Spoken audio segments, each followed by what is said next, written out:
Tu es pieux et pieuse, t'évites le haram, tu auras toujours une délivrance et une subsistance de là où tu t'attends pas. Tu prends le chemin du haram, tu auras la chose dans le haram sans baraka. Donc tu vas donner dans ton cœur une place à une chose qui aura plus de place que ton amour pour Allah, tu vas souffrir par la chose. Et donc tu as deux chemins.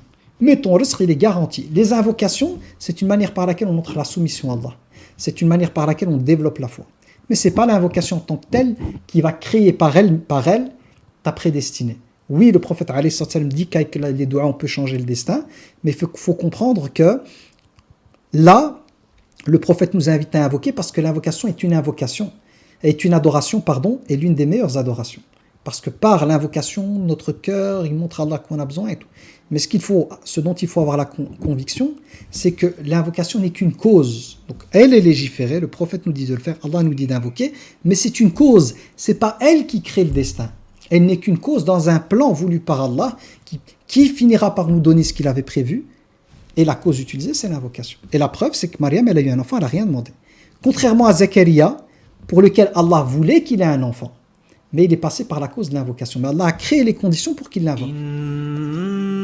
إن في خلق السماوات والأرض واختلاف الليل والنهار لآيات لأولي الألباب.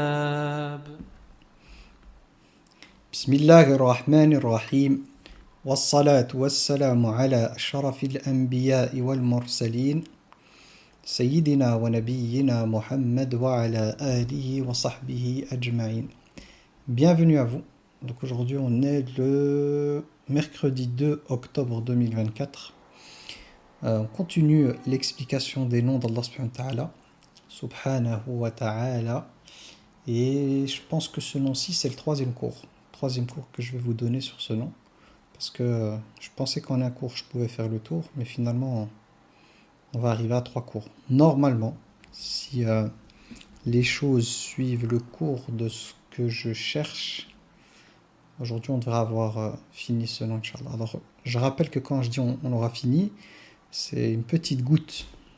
À chaque fois, il faut vous représenter ça, c'est même pas une petite goutte par rapport aux océans de ce qu'on peut dire par rapport à chaque nom. Donc, à chaque fois je répète, j'ai pas la prétention de vous expliquer en fait les noms avec tout ce qu'il y a moyen de dire, mais le but c'est de goûter à ces noms. Dans le but, dans l'objectif, donc on a comme but, mon but à moi, Inch'Allah Ta'ala, c'est d'apprendre à connaître Allah Tabaraka Ta'ala, de manière à apaiser son cœur quand on est confronté à des situations dans lesquelles le rappel d'Allah Subhanahu wa Ta'ala apaise. Je rappelle que dans le Coran, Allah Subhanahu wa Ta'ala dit Ba'dan a'udhu billahi min shaitanir rajim الذين آمنوا وتطمئن قلوبهم بذكر الله ألا بذكر الله تطمئن القلوب. La première partie c'est الذين آمنوا, ceux qui ont cru, qui ont la foi et qui recherchent en fait dans cette foi la sécurité. Parce que je vous avais déjà expliqué pour ceux qui avaient cours avec moi que le terme lavina amanu, le terme iman, al-iman, amana en langue arabe, a le sens de mettre en sécurité quelqu'un. C'est le contraire d'avoir peur. Donc c'est dans cette foi justement, à travers cette foi, ces croyances qu'on a nous, qu'on recherche la sécurité, la paix, le fait de se mettre à l'abri de la peur, de l'angoisse, etc. etc. Donc Allah dit al-lavina amanu, ceux qui ont cru, et donc les cœurs se tranquillisent, s'apaisent par le rappel. Bidhikrillah, tatma'innu qulubuhum bidhikrillah, par le rappel d'Allah. Donc se rappeler qui il est, hein. C'est pas juste de dire subhanallah, subhanallah, subhanallah, alhamdulillah. Non, c'est de vivre ces noms-là. Et Allah subhanahu wa ta'ala nous dit juste après ala bidhikrillahi tatma'innul qulub. N'est-ce pas par le rappel d'Allah que les cœurs se tranquillise, s'apaise. Et donc c'est le but, à travers l'étude de ces noms, c'est de trouver cette paix du cœur et de comprendre que tout est sous le contrôle d'Allah subhanahu wa ta'ala. Il n'y a rien dans notre vie qui n'advient, qui se passe, si ce n'est par la volonté d'Allah tabaraka wa ta'ala. Et tout ce qu'Allah fait, c'est un khair pour nous. Comme le prophète alayhi salatu wassalam le rappelle dans un hadith, il dit Ajaban li amri al-mu'min.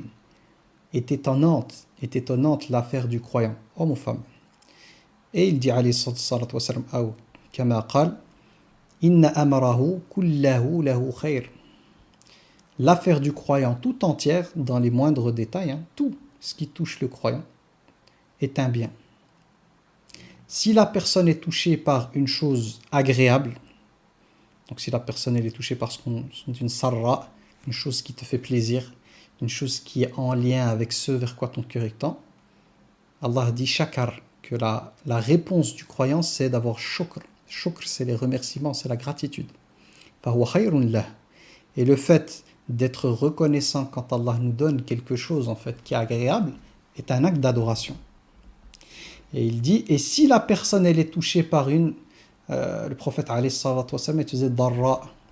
Et darra, la meilleure traduction que moi j'ai trouvée, c'est si la personne elle est touchée par une chose désagréable. Pas négative, parce que tout ce qui touche le croyant est bien. Mais darra, c'est une chose qui te met dans l'inconfort, de désagréable. Quelle est la réponse à avoir? Le prophète alayhi salatu wassalam dit sabar. C'est-à-dire que la personne, elle endure. Donc cette chose-là, elle est désagréable, elle est inconfortable. Et la personne, comment elle répond à ça? Plutôt que de se fâcher contre Allah et les plans d'Allah, elle endure. Et le prophète dit, alors c'est un bien pour elle. Et ceci n'est valable que pour ceux qui ont l'iman, que pour le croyant, homme ou femme. Ça veut dire quoi? Ça veut dire que pour nous les musulmans, à partir du moment où on a foi en Allah tabaraka wa ta'ala et qu'on accueille les événements de la vie, agréables ou désagréables, par l'adoration qu'il faut avoir quand on reçoit ça, l'adoration de la chose agréable, positive, vue par nous positivement, c'est de remercier Allah. Et la réaction qu'on doit avoir pour une chose désagréable, inconfortable, difficile, c'est sabr. Le minimum, c'est sabr. Ça veut dire quoi, sabr? D'endurer la chose. Et là, c'est un bien. Mais il y a un degré supérieur à sabr quand on est touché par des choses désagréables. On appelle ça rida. Rida, on pourrait traduire ça comme en langue française, c'est par le fait de se satisfaire de ce qu'Allah a décidé. Donc, il y a un niveau chez les croyants qu'on retrouve chez ceux qui ont la foi très très forte, c'est que même les choses désagréables, ils sont satisfaits, ils accueillent ça et ils ressentent de la gratitude. Donc la gratitude c'est shukr, ça renvoie à shukr, le remerciement, même quand c'est désagréable. Mais le hadith ici, il ne nous montre pas ce niveau-là, il nous montre le niveau dans lequel on va retrouver tous les croyants. C'est quand on est touché par une chose désagréable, en général c'est sabr. C'est très rares sont ceux qui peuvent avoir rida, même avec la difficulté. Donc ce hadith nous rappelle que il n'y a rien qui se passe dans nos vies sans que cela ne soit un bien pour nous les croyants. Même quand c'est désagréable, même quand c'est difficile, même quand ça nous met dans un état de souffrance, il y a toujours une raison qui est bénéfique pour le croyant. Et dans les textes, on a plusieurs raisons. On a le fait qu'une chose désagréable est une expiation des péchés. Donc Allah subhanahu wa ta'ala, il nous pardonne nos péchés. C'est une manière d'effacer les péchés. Il y a le fait quand on est touché par une chose désagréable, on a aussi l'élévation de nos degrés. Ça nous rapproche d'Allah tabaraka wa ta'ala. Et dans l'épreuve aussi, il y a la connaissance. On a accès à la connaissance d'Allah tabaraka wa ta'ala.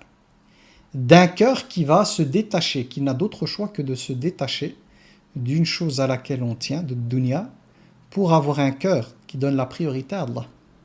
Et la douleur, des fois, est la chose nécessaire et la chose par laquelle on doit passer pour se débarrasser des choses auxquelles on tient. Exemple concret, quand une personne a une rage de dents, quand elle commence à avoir vraiment très très mal, une douleur insupportable, rage de dents, elle accepte, pour se débarrasser de la douleur, de se priver en fait à tout jamais de sa dent, c'est-à-dire qu'on lui arrache la dent. Ça fait tellement mal que parce que ça fait tellement mal qu'on est ok pour que la dent elle s'arrache. En dehors de ça, il n'y a personne qui va accepter qu'on lui enlève la dent, comme ça on a besoin de nos dents pour manger et tout. Donc qu'est-ce qui amène une personne à être ok, à accepter à ce qu'on lui arrache une dent? C'est de se retrouver dans une douleur tellement insupportable que là on se dit j'ai tellement mal que je suis prêt à enlever la dent, même s'il faut enlever toutes les dents tellement j'ai mal. Quand on a mal c'est comme ça, on veut juste ne plus avoir mal. Ça fait partie des plans divins. Wallah tabaraka wa ta'ala, des fois on se retrouve dans des situations par lesquelles Il nous permet de nous détacher de la dunya, de la vie d'ici-bas. Et quand on dit dunya, c'est pas les gens, quand ils entendent dunya, ils pensent que le matériel. Non. Dunya, c'est toutes les choses de la vie auxquelles on est attaché. Ça peut être des êtres humains. Ça peut être des choses qui ne sont pas humaines auxquelles on est attaché. La réussite, par exemple, le bonheur. Donc tout ça, toutes ces choses-là qui sont à l'intérieur de nous, en fait, et qui nous freinent dans notre cheminement spirituel, on va être amené dans des situations dans lesquelles on va être contraint, obligé, si on veut sortir la tête de l'eau, hein, on est en train de couler. En langue arabe, on dit, nous en dialecte, on dit gharaq, la personne est en train de couler, d'accepter en fait de lâcher, tu lâches. Et ça arrive hein, quand on est dans la mer, par exemple, et que vous êtes là à tenir des choses autour de vous et que vous sauvez votre vie, vous allez lâcher. Hein. Une personne qui est en mer, qui est dans un bateau, par exemple, imaginons, il y a une tempête, et pour sauver sa vie, elle doit jeter ce qu'elle a, elle va tout jeter. Hein. Et elle va lâcher. En fait, ce qui compte, c'est la survie. Ce qui compte, c'est de sauver sa personne. Qu'elle est prête à tout abandonner pour ça. Donc, retenez ça parce que on va arriver là-dedans, Inch'Allah ta'ala, même avec cette question de bateau dans la suite, quand je commencerai avec l'histoire. Donc là, on reprend, on est arrivé avec le nom d'Allah subhanahu wa ta'ala, Al-Ali, et on retrouve les mêmes lettres, les mêmes racines avec Al-A'la, le plus haut, ok, pour Allah tabaraka wa ta'ala. Et tout ça, donc j'avais déjà expliqué, ça renvoie au fait qu'Allah subhanahu wa ta'ala, il est au-dessus de tout. Et c'est pour ça qu'on avait vu le trône, hein, on avait parlé du trône et les détails liés au trône, qui est la chose, la créature d'Allah qui est la plus haute, le trône d'Allah subhanahu wa ta'ala. Puis on avait parlé du fait qu'Allah subhanahu wa ta'ala était aussi le haut en termes de rang. Tous ses noms et tous ses attributs sont liés à sa perfection, au-dessus de tout. Il n'y a personne qui l'égale. Et on avait vu aussi qu'avec ce nom-là, il y avait le fait que c'est lui qui domine tout le monde. Il a le contrôle sur tout. Et il n'y a personne qui peut s'opposer à sa volonté. Et je vous avais dit qu'aujourd'hui, on allait voir un peu Ayatul Kursi, parce qu'on retrouve le nom ici, à la fin, wa huwa al-aliyyul azim. Donc on retrouve l'Ali ici avec Azim. Donc là, c'est deux noms, Ali et Azim. Dans Ayatul Kursi, qui est considéré, c'est le verset 255 de la sourate de Al-Baqarah, il est considéré comme le meilleur verset du Coran. Quand on dit meilleur, tout le Coran est la parole d'Allah. Mais il y a des sourates et des versets qui vont avoir une place spéciale. Pourquoi ce verset est considéré comme le meilleur du Coran? C'est parce que dans ce verset, on retrouve que le tawhid, l'unicité d'Allah tabaraka wa ta'ala. Du début ici jusqu'à la fin, cela ne parle que de l'unicité d'Allah tabaraka wa ta'ala. Vous avez la traduction en français, donc d'ici jusqu'à là. Tout le thème du verset, c'est Allah subhanahu wa ta'ala et son unicité. Donc il est considéré comme le meilleur verset parce qu'il parle du sujet le plus important, qui passe avant les règles juridiques, qui passe avant la moralité, le comportement et tout. C'est d'abord et avant tout la connaissance d'Allah tabaraka wa ta'ala. Et donc si ce verset est le verset le plus haut niveau, on revient à l'Ali ici, c'est parce qu'il parle d'Allah tabaraka wa ta'ala. Que nous dit ce verset? Comme on n'est pas, durant le vendredi, on n'est pas dans un cours de tafsir, je ne vais pas aller dans les détails linguistiques, mais je vais vous donner les grandes lignes. Le but, c'est de continuer à visiter et à s'imprégner du nom A'la pour guérir nos cœurs, pour détacher en fait de nos cœurs toutes les choses qui créent de la douleur, qui sont susceptibles de créer la douleur et qui nous maintiennent dans la souffrance. C'est qu'en connaissant Allah tabaraka wa ta'ala d'une connaissance profonde, que l'être humain lâche vraiment prise avec son cœur. Vraiment, il laisse son destin être conduit par Allah tabaraka wa ta'ala. Parce qu'en fait, la personne a tellement elle a appris plutôt à connaître Allah tabaraka wa ta'ala, qu'elle lui fait confiance, mais absolument en fait. C'est comme en général, juste pour une image, quand vous avez confiance à quelqu'un vraiment à 100%, c'est les yeux fermés, vous n'allez même pas vérifier. Pourquoi vous ne vérifiez pas? Parce que vous faites confiance. Vous savez que cette personne, elle ne va jamais vous trahir, elle ne va jamais vous tromper, elle ne va jamais vous arnaquer, elle ne va jamais vous faire quelque chose de mal. Donc, les yeux fermés. Tu n'as même pas à contrôler ou vérifier ou quoi, tellement tu lui fais confiance. Que dire d'Allah tabaraka wa ta'ala, qui lui est le parfait par excellence, lui qui n'oublie pas, parce que des fois les gens ils me disent ouais, moi j'ai l'impression qu'Allah m'a oublié. Allah n'oublie pas. L'oubli, c'est une imperfection. Et Allah est exempté de toute imperfection. Ça veut dire que nous, en tant que musulmans, tout ce qui est négatif, imparfait, on ne l'attribue pas à Allah tabaraka wa ta'ala. C'est nafi, c'est la négation de toute chose qui serait imparfaite. D'où le subhanallah. Quand on dit subhanallah, on appelle ça en langue arabe tenzih. Le tenzih, c'est quoi? C'est d'exempter Allah de toute imperfection. Donc quand on dit subhanallah, c'est la phrase qu'on va dire quand on est ébloui par quelque chose, impressionné par quelque chose, qui va nous amener à dire des choses positives d'Allah, en disant Ya Rabbi, tu fais les choses tellement magnifiques en fait qu'elles sont parfaites, elles n'ont aucune imperfection. Donc rappelez-vous une chose très importante, Allah ne peut pas oublier. L'oubli est une imperfection. L'être humain, il oublie, Allah, il n'oublie pas. Ça veut dire quoi? Qu'il n'y a aucune créature sur terre ou dans les cieux qui soit grande, géante, qui soit petite ou minuscule, sans qu'elle ne soit contrôlée par Allah directement. Il n'y a rien qui échappe au contrôle d'Allah, à la vision d'Allah, à l'écoute d'Allah. Il n'y a rien. Au moment même où la chose, elle est, il n'y a rien qui lui échappe. Donc l'oubli, pour l'être humain, ça n'existe pas pour Allah. Sauf que l'être humain, il est pressé. Sauf que l'être humain, des fois, il est comme un enfant roi. Une chose, elle est mauvaise, comme l'enfant qui veut des bonbons et qui commence à faire une crise parce qu'on ne lui a pas donné un gâteau et des bonbons. Alors qu'on sait, oui, le bonbon sur le palais, dans la bouche, c'est agréable. Les enfants, ils aiment ça. On sait très bien que ce genre de choses, surtout si on en donne avec excès, c'est pas bon pour la santé déjà, que c'est susceptible d'amener à avoir des caries. Donc l'enfant va se retrouver à souffrir d'une autre souffrance. En lui donnant ça, la souffrance à la place, c'est les caries. Plus toutes les choses mauvaises pour sa santé, parce qu'il y a quoi dedans? Du chimique, des trucs colorés, de la gélatine, il n'y a rien de bien là-dedans. Mais au palais, c'est agréable. Il aime bien. Et comme l'enfant n'a pas le cerveau développé des adultes, il ne suit que le goût. Que le goût, ce qui est agréable. Et malheureusement, nous les adultes, on est quand même des enfants adultes. C'est que des fois, par rapport à la prédestinée, on est tellement connecté au goût, en fait. On est tellement pris par rapport... Et quand on parle de goût, c'est les sentiments. Les sentiments vont tellement des fois nous piloter qu'on va avoir du mal à accepter la volonté d'Allah subhanahu wa ta'ala. Parce qu'on veut notre sucre, on veut le goût appréciable. Alors qu'Allah tabaraka wa ta'ala, lorsqu'il prive, il le fait par rahma, par miséricorde, pour notre bien. Et priver, c'est pas pour priver, Allah prive pour donner. Donc on est privé d'une chose pour avoir autre chose, ce qu'il y a de meilleur. Comme un enfant, ok, il veut des bonbons, il sera privé de bonbons, mais on lui donnera autre chose. Qui peut être agréable, il peut, sauf qu'il va falloir que l'enfant attende, qui peut être agréable, mais qui est bonne pour la santé en fait. On ne lui donne pas n'importe quoi. Et la plus belle chose qu'Allah puisse donner à quelqu'un, c'est la connaissance de qui il est. Ça, c'est le plus beau cadeau. Donc si des fois, pour avoir l'amour d'Allah, ça doit passer par le fait d'être privé de ce que je désire, et que je me retrouve dans un état tellement pas bien en fait, que je n'ai d'autre choix que d'aller vers Allah, parce que je souffre et je me dis, il n'y a que lui qui peut me sortir de là. Mon cœur il brûle tellement. Finalement, cette privation, si elle ramène vers Allah, quel cadeau merveilleux en fait, que d'être connecté, proche de celui qui est la source de toute chose. C'est pour ça que de mon point de vue, ne pas avoir l'objet désiré, c'est une bonne chose. À condition qu'en étant privé de l'objet désiré, ça ramène la personne vers Allah et ça développe dans son cœur l'amour d'Allah. Et puis dans pas mal de cas, quand l'amour d'Allah domine le cœur, là les portes s'ouvrent. Finalement, on obtiendra des choses dans notre vie, mais mieux que ce qu'on voulait. Parce qu'Allah ne nous donne pas ce qu'on veut, il nous donne ce dont on a besoin.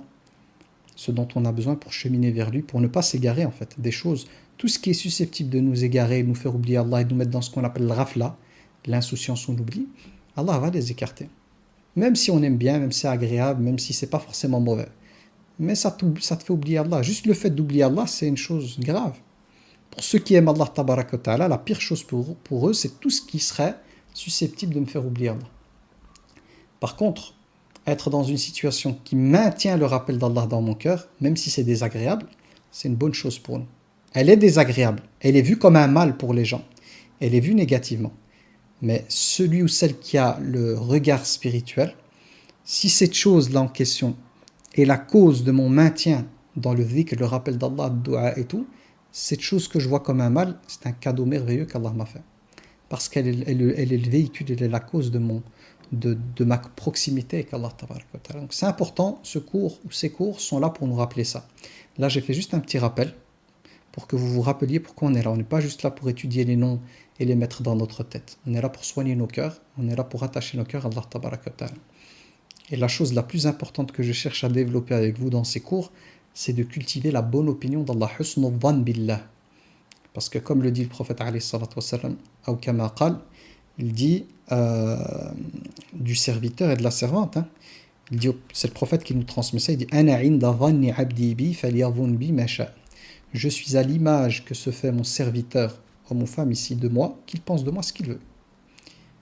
Donc si je pense du bien d'Allah, je vais récolter le bien. Si je pense du mal d'Allah, je vais être mal. Parce que toute pensée mauvaise d'Allah va créer un état dans mon cœur de désespoir, va créer à l'intérieur de moi de la tristesse. Shayatin, ils vont bien profiter. Ils vont se dire, ouah, c'est le moment d'attaquer parce qu'ils sont comme vous voyez, les vautours. Ils attendent juste qu'une bête soit blessée pour l'attaquer. Tout ce qui est vautour, tout ce qui est hyène. Les hyènes, c'est pas des vautours. Vautours, c'est chez les oiseaux, en fait. Ils attendent juste quelqu'un de blessé pour se mettre à plusieurs dessus. C'est comme ça, shayatin. Les wasawis, c'est comme ça. Les shayatins attendent juste de voir la faille spirituelle en vous et ils y vont, en fait. Ils envoient leur cavalerie, en fait, pour nous faire perdre espoir, etc., etc. Et non, il ne faut pas être comme ça.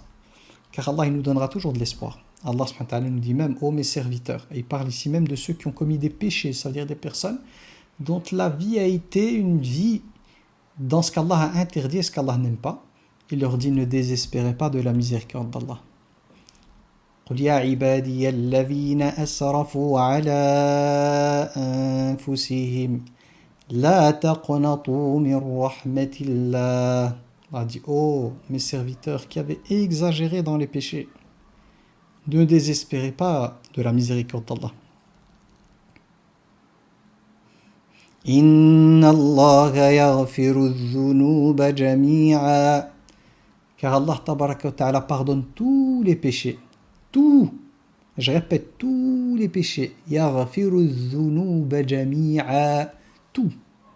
Innahu huwal ghafurur rahim. Car il est innahu huwa. Donc c'est comme si Allah disait, et c'est lui, deux fois le lui, comme si le deux fois lui a été répété pour appuyer dessus.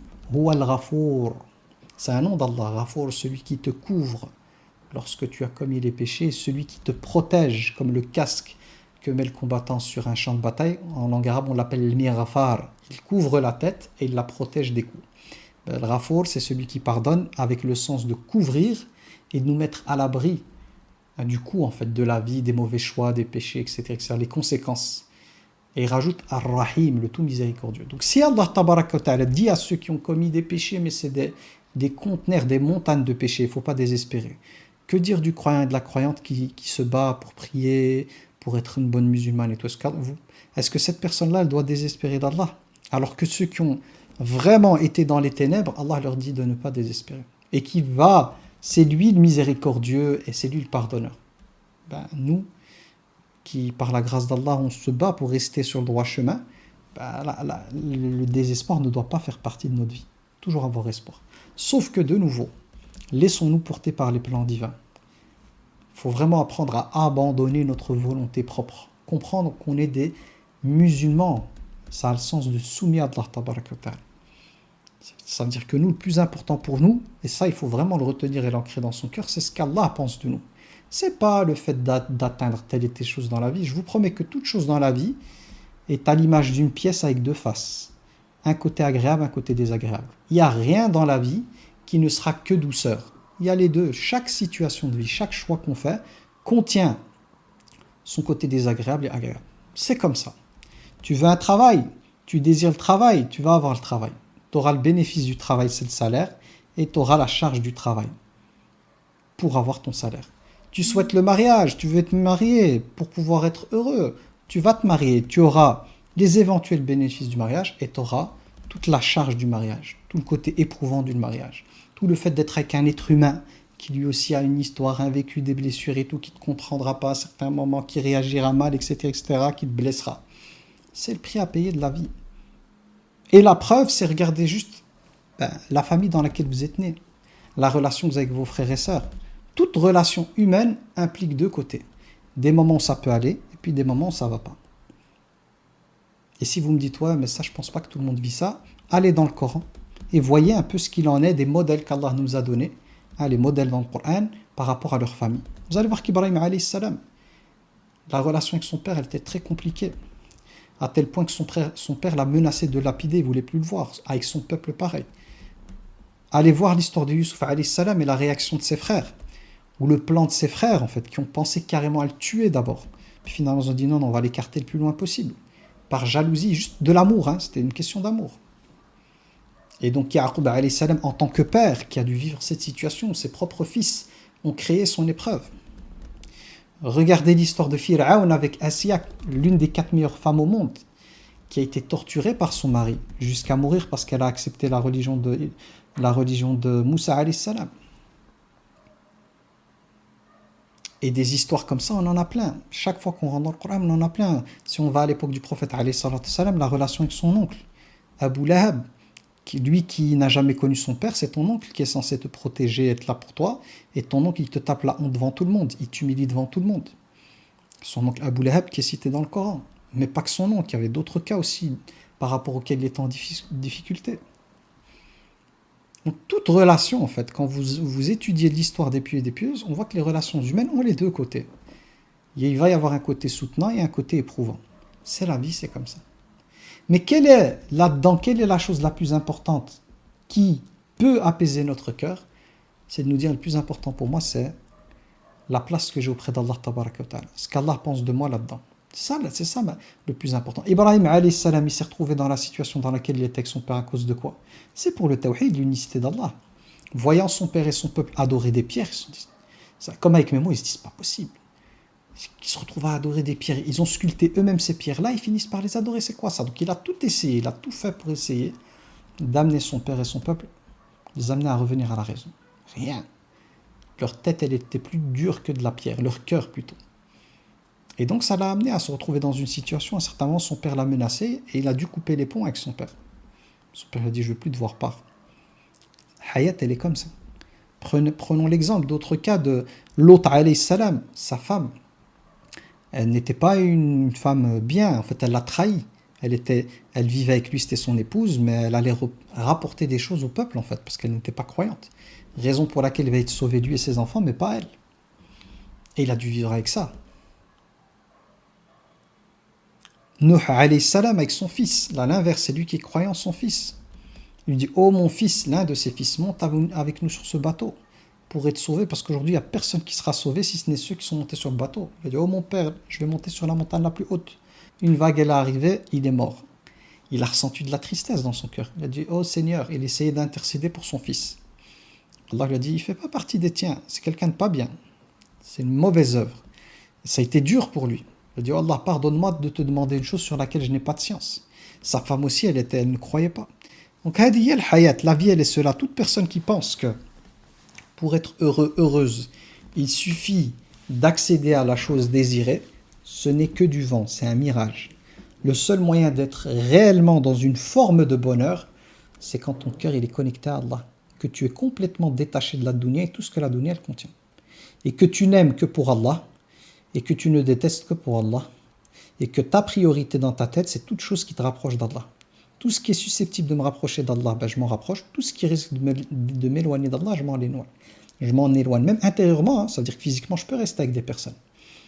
Mais je ne chercherai pas à avoir des attentes vis-à-vis de personnes, en fait, avec lesquelles j'aurai jamais cette nourriture spirituelle. Et ça, des fois, il faut se prendre des murs dans la vie pour le comprendre. Des fois, tant qu'on ne s'est pas pris ces murs-là, on ne comprend pas. Donc on doit être déçu par l'être humain. On doit être confronté à des attentes, en fait, qui ne se réalisent pas, pour comprendre, en fait, que le seul être suprême qui ne vous décevra jamais, avec lequel vous n'aurez jamais de trahison, qui veut votre bien sans avoir besoin de vous, sans intérêt, c'est Allah tabaraka wa ta'ala. Et même les obligations religieuses, c'est pour nous qu'Allah les a rendues obligatoires. Pas lui, il n'a pas besoin de nos prières, il n'a pas besoin de notre jeûne, il n'a pas besoin. Toute cette pratique-là, c'est pas pour lui. Il est l'autosuffisant. Mais comme il sait que pour nous, c'est quelque chose de très important, de capital, il l'a rendu obligatoire. Parce que l'être humain, des fois, si tu lui rends pas une chose obligatoire, il ne va pas la faire. Exemple, comme les enfants, imaginons les parents, qui forcent leurs enfants à manger des légumes. On va dire que les enfants n'ont pas d'allergie, mais pour leur bien, ben eux, l'enfant, il mange ou pas les légumes, qu'est-ce que ça lui apporte rien à sa vie, hein. Mais c'est pour le bien de l'enfant. Ou le parent qui est derrière ses enfants pour les devoirs, il doit faire ses devoirs, c'est une obligation. Il y a des parents, ils ne sont pas là pour que leurs enfants travaillent pour eux plus tard, ils le font parce que, par amour et pour leur bien. Donc Allah tabaraka wa ta'ala a rendu des choses obligatoires, pas parce qu'il en a besoin, mais parce qu'elles sont nécessaires pour notre bien-être. Si on se coupe de celle-ci, on va être mal. D'où les 5 prières quotidiennes. On a besoin 5 jours d'être connecté à lui, de lui demander, parce que c'est lui qui a tout entre ses mains. D'où le jeûne du Ramadan qui est bénéfique pour la santé, mais pour le contrôle de notre âme, etc., etc. La zakat aussi, pour purifier notre cœur de l'avarice, développer l'altruisme, et amener notre contribution sur terre, etc., etc. Donc les obligations religieuses, Allah n'en a pas besoin, il les a rendues obligatoires parce que ce sont des choses qui sont bénéfiques pour nous. Donc c'est pour notre bien. Mais il n'a pas besoin de nous. Donc le seul en lequel je peux avoir absolument confiance, quand je dis confiance, ça veut dire que les êtres humains, c'est pas le fait de ne pas leur faire confiance, c'est juste de comprendre qu'ils sont limités, même s'ils veulent ton bien, ils t'aiment, tout ce que tu veux, ils n'ont pas un pouvoir illimité. Donc je ne peux pas compter sur eux, même s'ils veulent m'saken, même si les pauvres ils veulent de tout leur cœur m'aider, je ne pourrais pas compter sur eux sur des choses en fait qui sont hors de leur contrôle. Le seul qui a le contrôle absolu, sur lequel je pourrais compter tout le temps, c'est Allah et personne d'autre. Mais il faut que je nettoie mon cœur. Il faut que je détache mon cœur de ces petites divinités, même si on n'est pas forcément dans un grand shirk ici, mais c'est un petit shirk, c'est pour ça que je dis petite divinité auquel je suis attaché, et donc l'attachement que j'ai pour celle-ci me met mal. Donc quand l'amour d'Allah domine mon cœur, et que c'est l'amour qui englobe tout mon cœur, et que tout le reste est sous l'amour d'Allah, la vie elle devient beaucoup plus facile. Je vais être triste, de temps en temps je vais avoir peur, il y a des situations qui vont me mettre en colère, mais c'est contrôlé par l'amour d'Allah. Donc c'est beaucoup plus facile que celui ou celle qui n'a pas cet amour d'Allah. Et pour donner une image, c'est comme un filet de sauvetage. Toute personne qui est liée à Allah, quoi qu'il arrive, même les pires malheurs sur terre, l'amour d'Allah te sert métaphoriquement de filet de sauvetage. Et si vous voulez un autre exemple, un parachute. Tu n'as pas l'amour d'Allah bien ancré, tu perds quelque chose qui a pris la place, qui est devenu une divinité dans ton cœur, tu vas souffrir le martyre. D'une souffrance, on revient à la rage de dents. Hein. Tu as envie de t'arracher la dent. Le but, c'est d'arracher ça de ton cœur, en fait. Ça a pris tellement de place dans ton cœur, parce que c'est cette chose-là qui fait souffrir, hein, parce qu'elle a pris trop de place, plus que ce qu'il fallait. Donc, elle commence à générer une douleur atroce. Quel est le travail que tu as à faire? C'est arracher ça de ton cœur. C'est ça le travail, comme la dent. Tu vas arracher la dent. Tu vas avoir mal hein, quand on arrache une dent. C'est pas facile. Même si on a anesthésie, une fois que c'est fait, tu as le temps de la cicatrisation. Après, tu es tranquille. Mais c'est ce qui se passe des fois avec notre cœur. Quand une chose a pris trop de place dans notre cœur, j'appelle ça aussi une toile d'araignée, hein, des épreuves, j'appelle ça toile d'araignée, ou ce genre de choses, il va falloir arracher. Et donc, le ressenti qu'on a, cette compression de la poitrine et ce mal-être, c'est parce que cette chose, elle a pris trop de place dans notre cœur. C'est parce qu'elle a pris cette place que j'en souffre. Donc, la douleur que je ressens qui est insupportable, qui amène à des états de « je peux plus », c'est l'idée de dire « maintenant, il faut que tu arraches ça de ton cœur ». Le processus ne se fait pas en 1 heure, hein. Ça prend un certain temps, mais il faut arracher. Et comprendre quand tu l'arraches, plus jamais je laisserai dans mon cœur une place aussi importante à un autre qu'Allah tabaraka wa ta'ala. Le jour où on fait ça, on reste des êtres éprouvés, mais la douleur sera beaucoup plus supportable que celle d'un cœur qui est dominé par l'amour d'un autre qu'Allah tabaraka wa ta'ala. Donc ça, c'est une clé que je vous donne, qui est très très importante, qui demande du travail, on est en train de travailler dessus, c'est pas quelque chose qui, voilà, ça demande un entraînement, on est en train de le faire, on est en train justement d'essayer de faire sortir du cœur tout amour trop important qui a pris trop de place et qui vient concurrencer l'amour d'Allah et des fois même qui est au-dessus de l'amour d'Allah pour certaines personnes. Le but c'est justement de développer la connaissance d'Allah pour que l'amour d'Allah grandisse un maximum et doter du cœur tout amour qui a pris trop de place. Quel est le but? Éviter la souffrance. Donc vous voyez ô combien c'est important ce genre de cours. Donc je reprends avec l'A'la et là on va rentrer donc dans Ayat al-Kursi dans les grands mots. Vu que ce que je suis en train de vous dire, c'est que c'est à partir de l'amour d'Allah tabaraka wa ta'ala et le développement de cet amour qu'on protège notre cœur, que les zones de turbulence deviennent plus petites, moins grandes. Donc il y a des zones, mais elles sont plus faciles à vivre que des montagnes russes en fait. Parce que quand on n'a pas cet amour d'Allah, c'est des montagnes russes. Hein. Si tu montes à je sais pas combien de kilomètres, puis après tu descends, tu rases le sol, tu vas presque te cracher, puis tu remontes. C'est trop. Le corps, il n'est pas fait pour gérer de tels niveaux comme ça, monter trop vite, descendre trop vite. Donc l'idée, c'est de stabiliser tout ça avec des petites zones de turbulence. Donc Ayat al-Kursi, justement, elle nous parle d'Allah tabaraka wa ta'ala, elle est liée au tawhid. Donc elle commence par Allahu la ilaha illa huwa al-hayyul qayyum. Tout début, c'est de comprendre qu'Allah tabaraka wa ta'ala, point de divinité avec lui, personne ne doit être aimé comme lui, personne ne doit être vénéré comme lui. On doit accorder à personne un amour comme celui d'Allah tabaraka wa ta'ala. On aime les autres, mais c'est toujours un amour qui est soumis à l'amour d'Allah.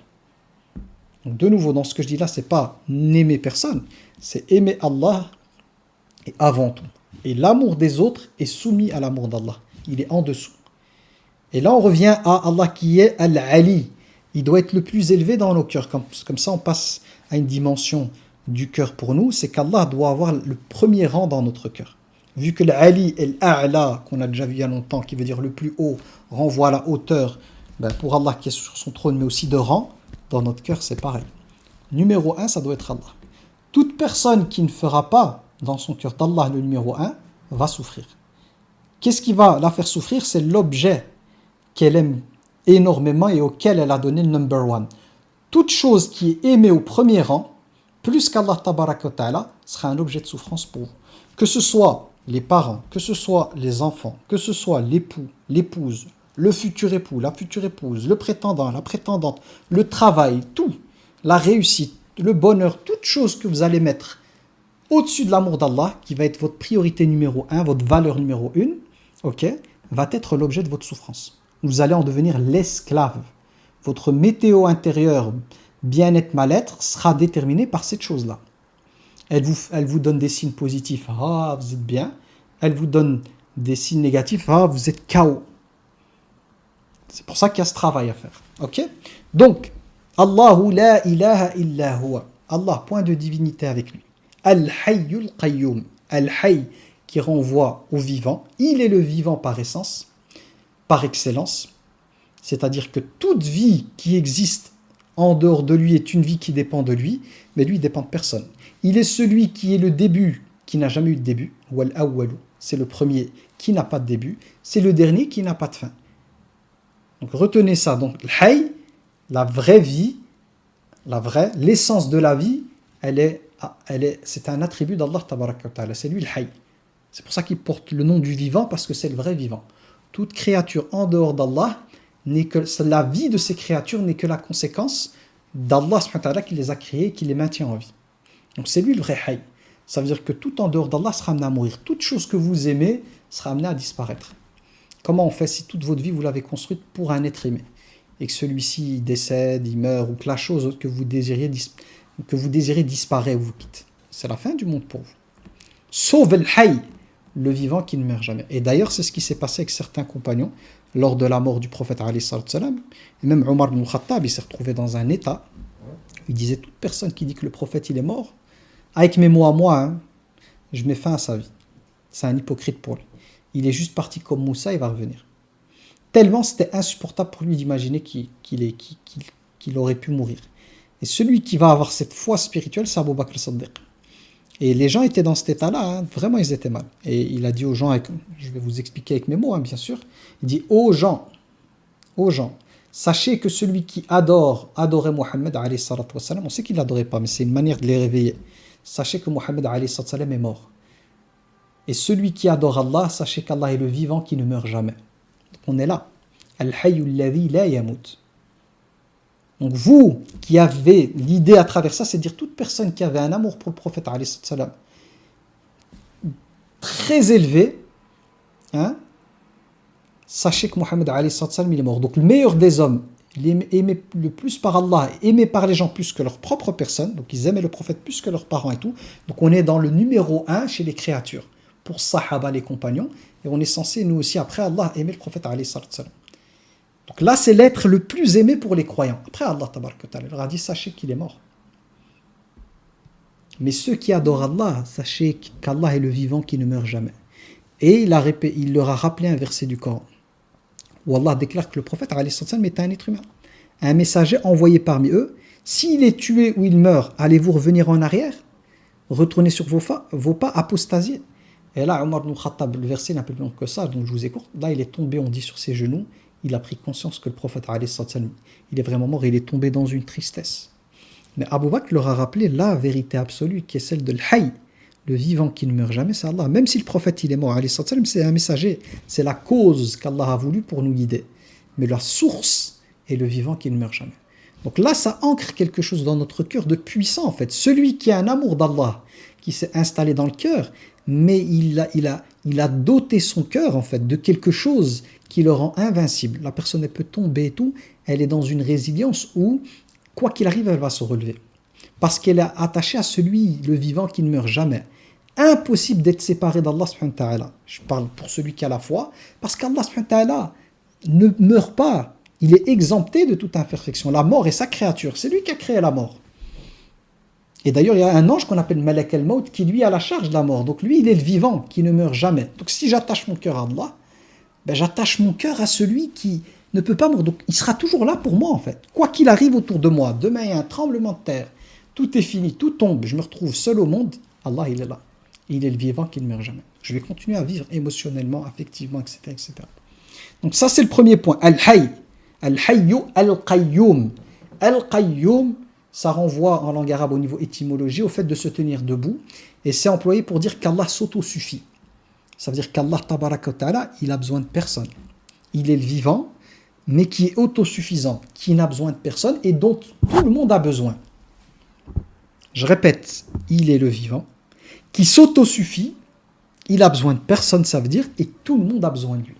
Donc la deuxième partie, c'est l'idée que mon cœur comprenne qu'Allah, tabaraka wa ta'ala, est celui dont toutes les créatures ont besoin. Et il est le seul autosuffisant. Ça veut dire quoi? Qu'il a le contrôle absolu sur tout. J'ai pas besoin de passer comme on fait les polythéistes de Quraysh, je passe par des intermédiaires qui sont de fausses divinités pour espérer aller vers Allah, ou dire peut-être Allah il n'a pas le temps pour moi, je vais passer par quelqu'un d'autre. Ou ce qu'on retrouve dans certains pays où ils vont devant les tombes de certains saints, ils disent ouais tu passes par Moulay Flan, tu demandes à un tel personne, là c'est un sage ou un saint, tu l'invoques pour qu'Allah te donne. Non pas. Allah il est le Qayyum, il a besoin de personne. Et même les anges qu'Allah a créés qui sont autour, Allah il n'en a pas besoin. Ces anges sont juste là parce que, comme ils portent le nom du Créateur, il a créé des créatures, c'est pour que les anges apprennent et que nous on apprenne aussi, qu'on découvre qu'il y a des... Mais il n'a pas besoin des anges. Donc, toutes les créatures dépendent de lui, et lui il est l'autosuffisant. Et dans Qayyum, il y a le sens, c'est lui qui s'occupe de tout. Dans le Qayyum, il y a l'idée, le terme debout en langue arabe renvoie à la personne active, c'est-à-dire la personne qui gère. C'est quelqu'un qui gère, qui est active, qui a le contrôle. C'est-à-dire que tout ce qui se passe depuis, je vais dire ça comme ça, depuis le début, même avant le début de la création, on va parler du début de la création, début de la création jusqu'à la fin, celui qui gère tout, 24 heures sur 24, 7 jours sur 7, partout et en même temps, c'est Allah, subhanahu wa ta'ala.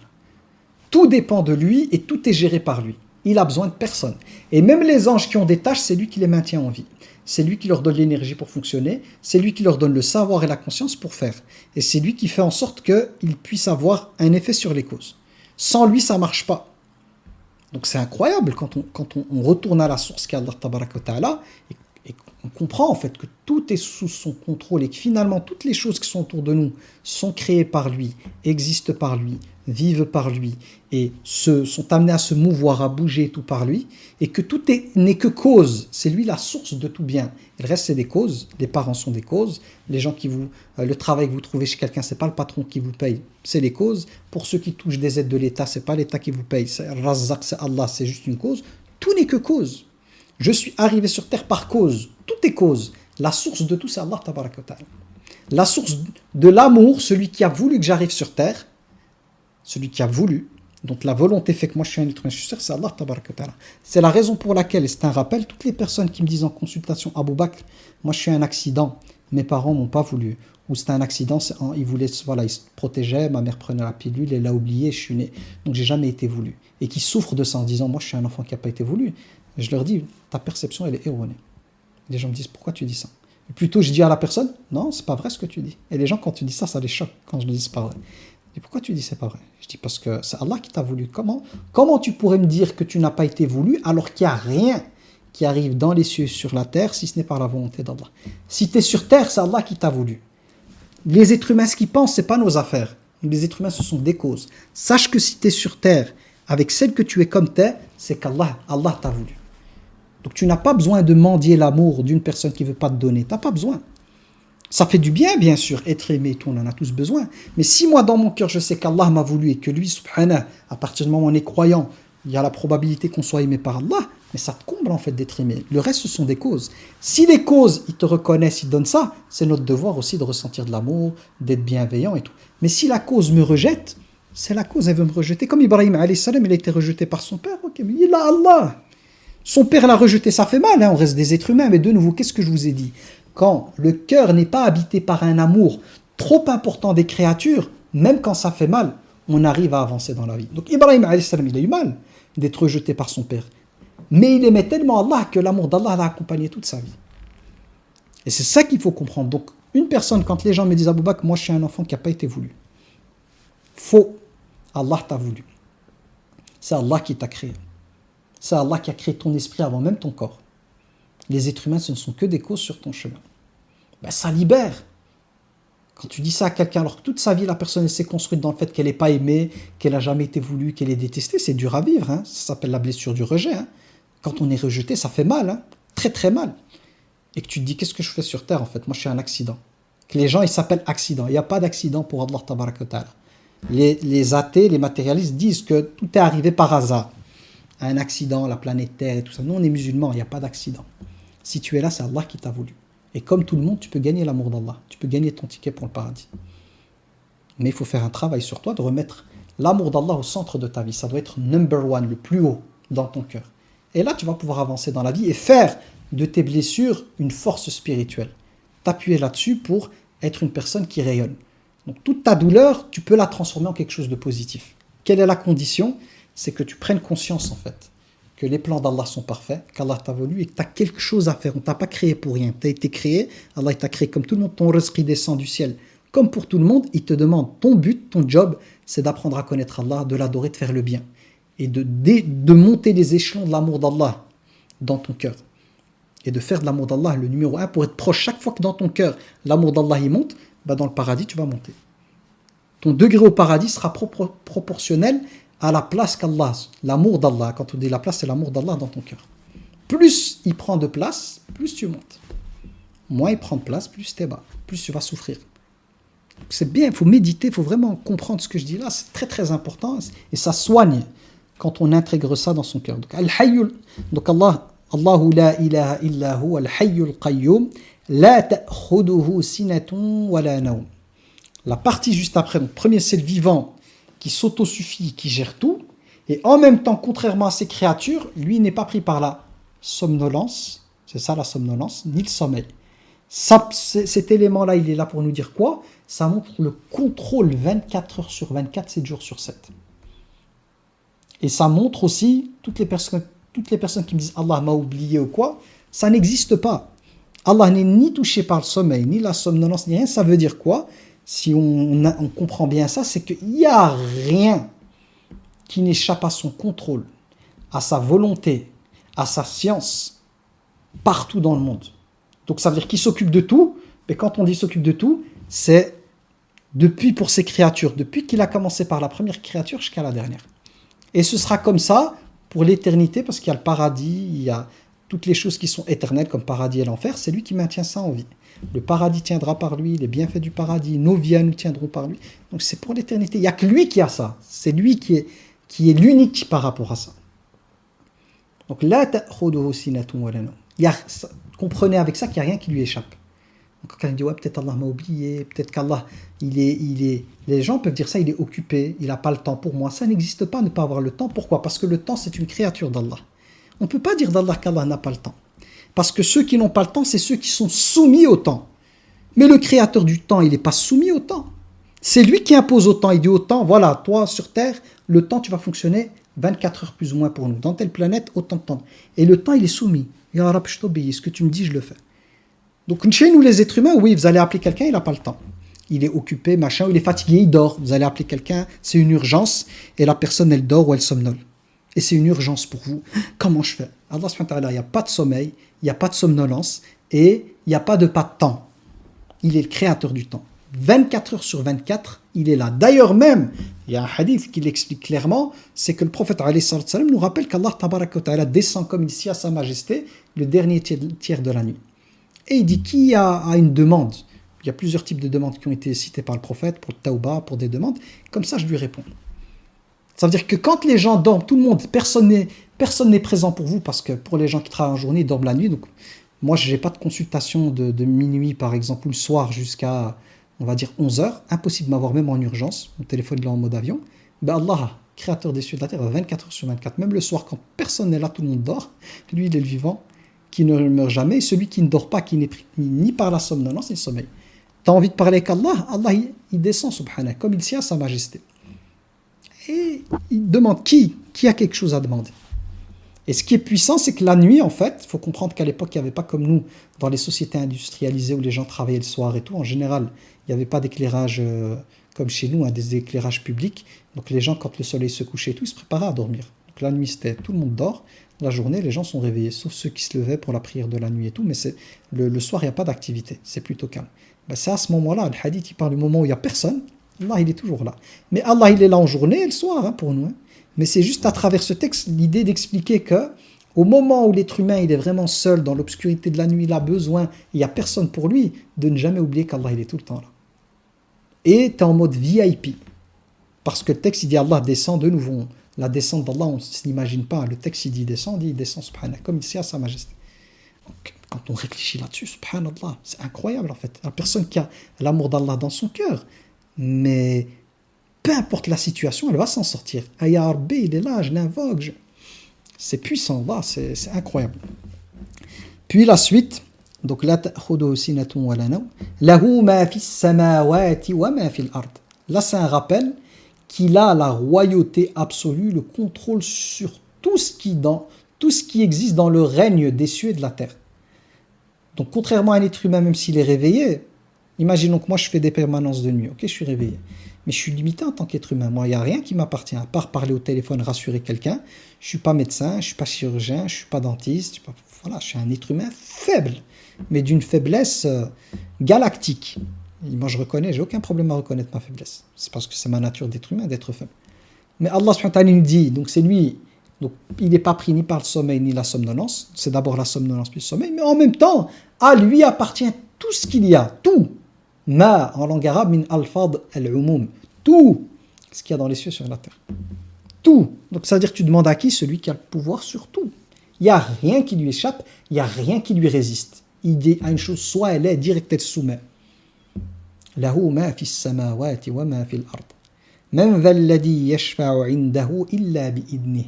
Il n'y a personne qui peut intercéder, c'est-à-dire quand tu as besoin de quelqu'un, c'est la personne en fait vers laquelle tu vas aller et tu dis s'il te plaît, tu peux parler avec telle personne. Tu es proche d'elle ou quoi pour avoir quelque chose. Il n'y a personne en fait qui peut intercéder pour quelqu'un sauf par son autorisation. Ça veut dire quoi? Il n'y a rien qui bouge le petit doigt si ce n'est par son autorisation. Et quand je dis le petit doigt, nous on a le libre arbitre, c'est par son autorisation qu'on fait ce qu'on fait par libre arbitre. Mais toute la création qui n'a pas le libre arbitre, les anges, tout, il n'y a personne qui peut être utile, si ce n'est par si Allah lui autorise. De nouveau, ça renvoie au fait que le bien absolu, il est en lui. Parce que tout est lié à sa volonté, il n'y a rien. Le ciel ne peut pas faire tomber la pluie si ce n'est par la permission d'Allah. Il ne peut pas intercéder. Ya Allah, cette contrée, ils vivent la sécheresse. Ya Allah, permets-moi de pleuvoir. Il ne peut pas. S'il pleut, c'est qu'Allah a dit à la pluie, tombe. L'ange qui doit ramener le risque, une naissance par exemple, si Allah ne commande pas à l'ange des naissances de ramener la vie, il n'y a pas de vie. Si Allah ne dit pas à l'ange de la mort, cette âme, il faut la prendre, il n'y a pas de mort. Si Allah demande d'autres risques, des choses qui doivent vous arriver, s'il ne donne pas l'autorisation, ça ne passe pas, tu ne l'auras pas. Et s'il décide d'une chose, il n'y a personne qui lui résiste. Il a décidé pour Maryam alayhi salam, la mère de Isa alayhi salam, il a décidé que cette jeune fille qui n'a jamais été touchée par un homme de tomber enceinte. Quelqu'un a pu s'opposer à sa volonté.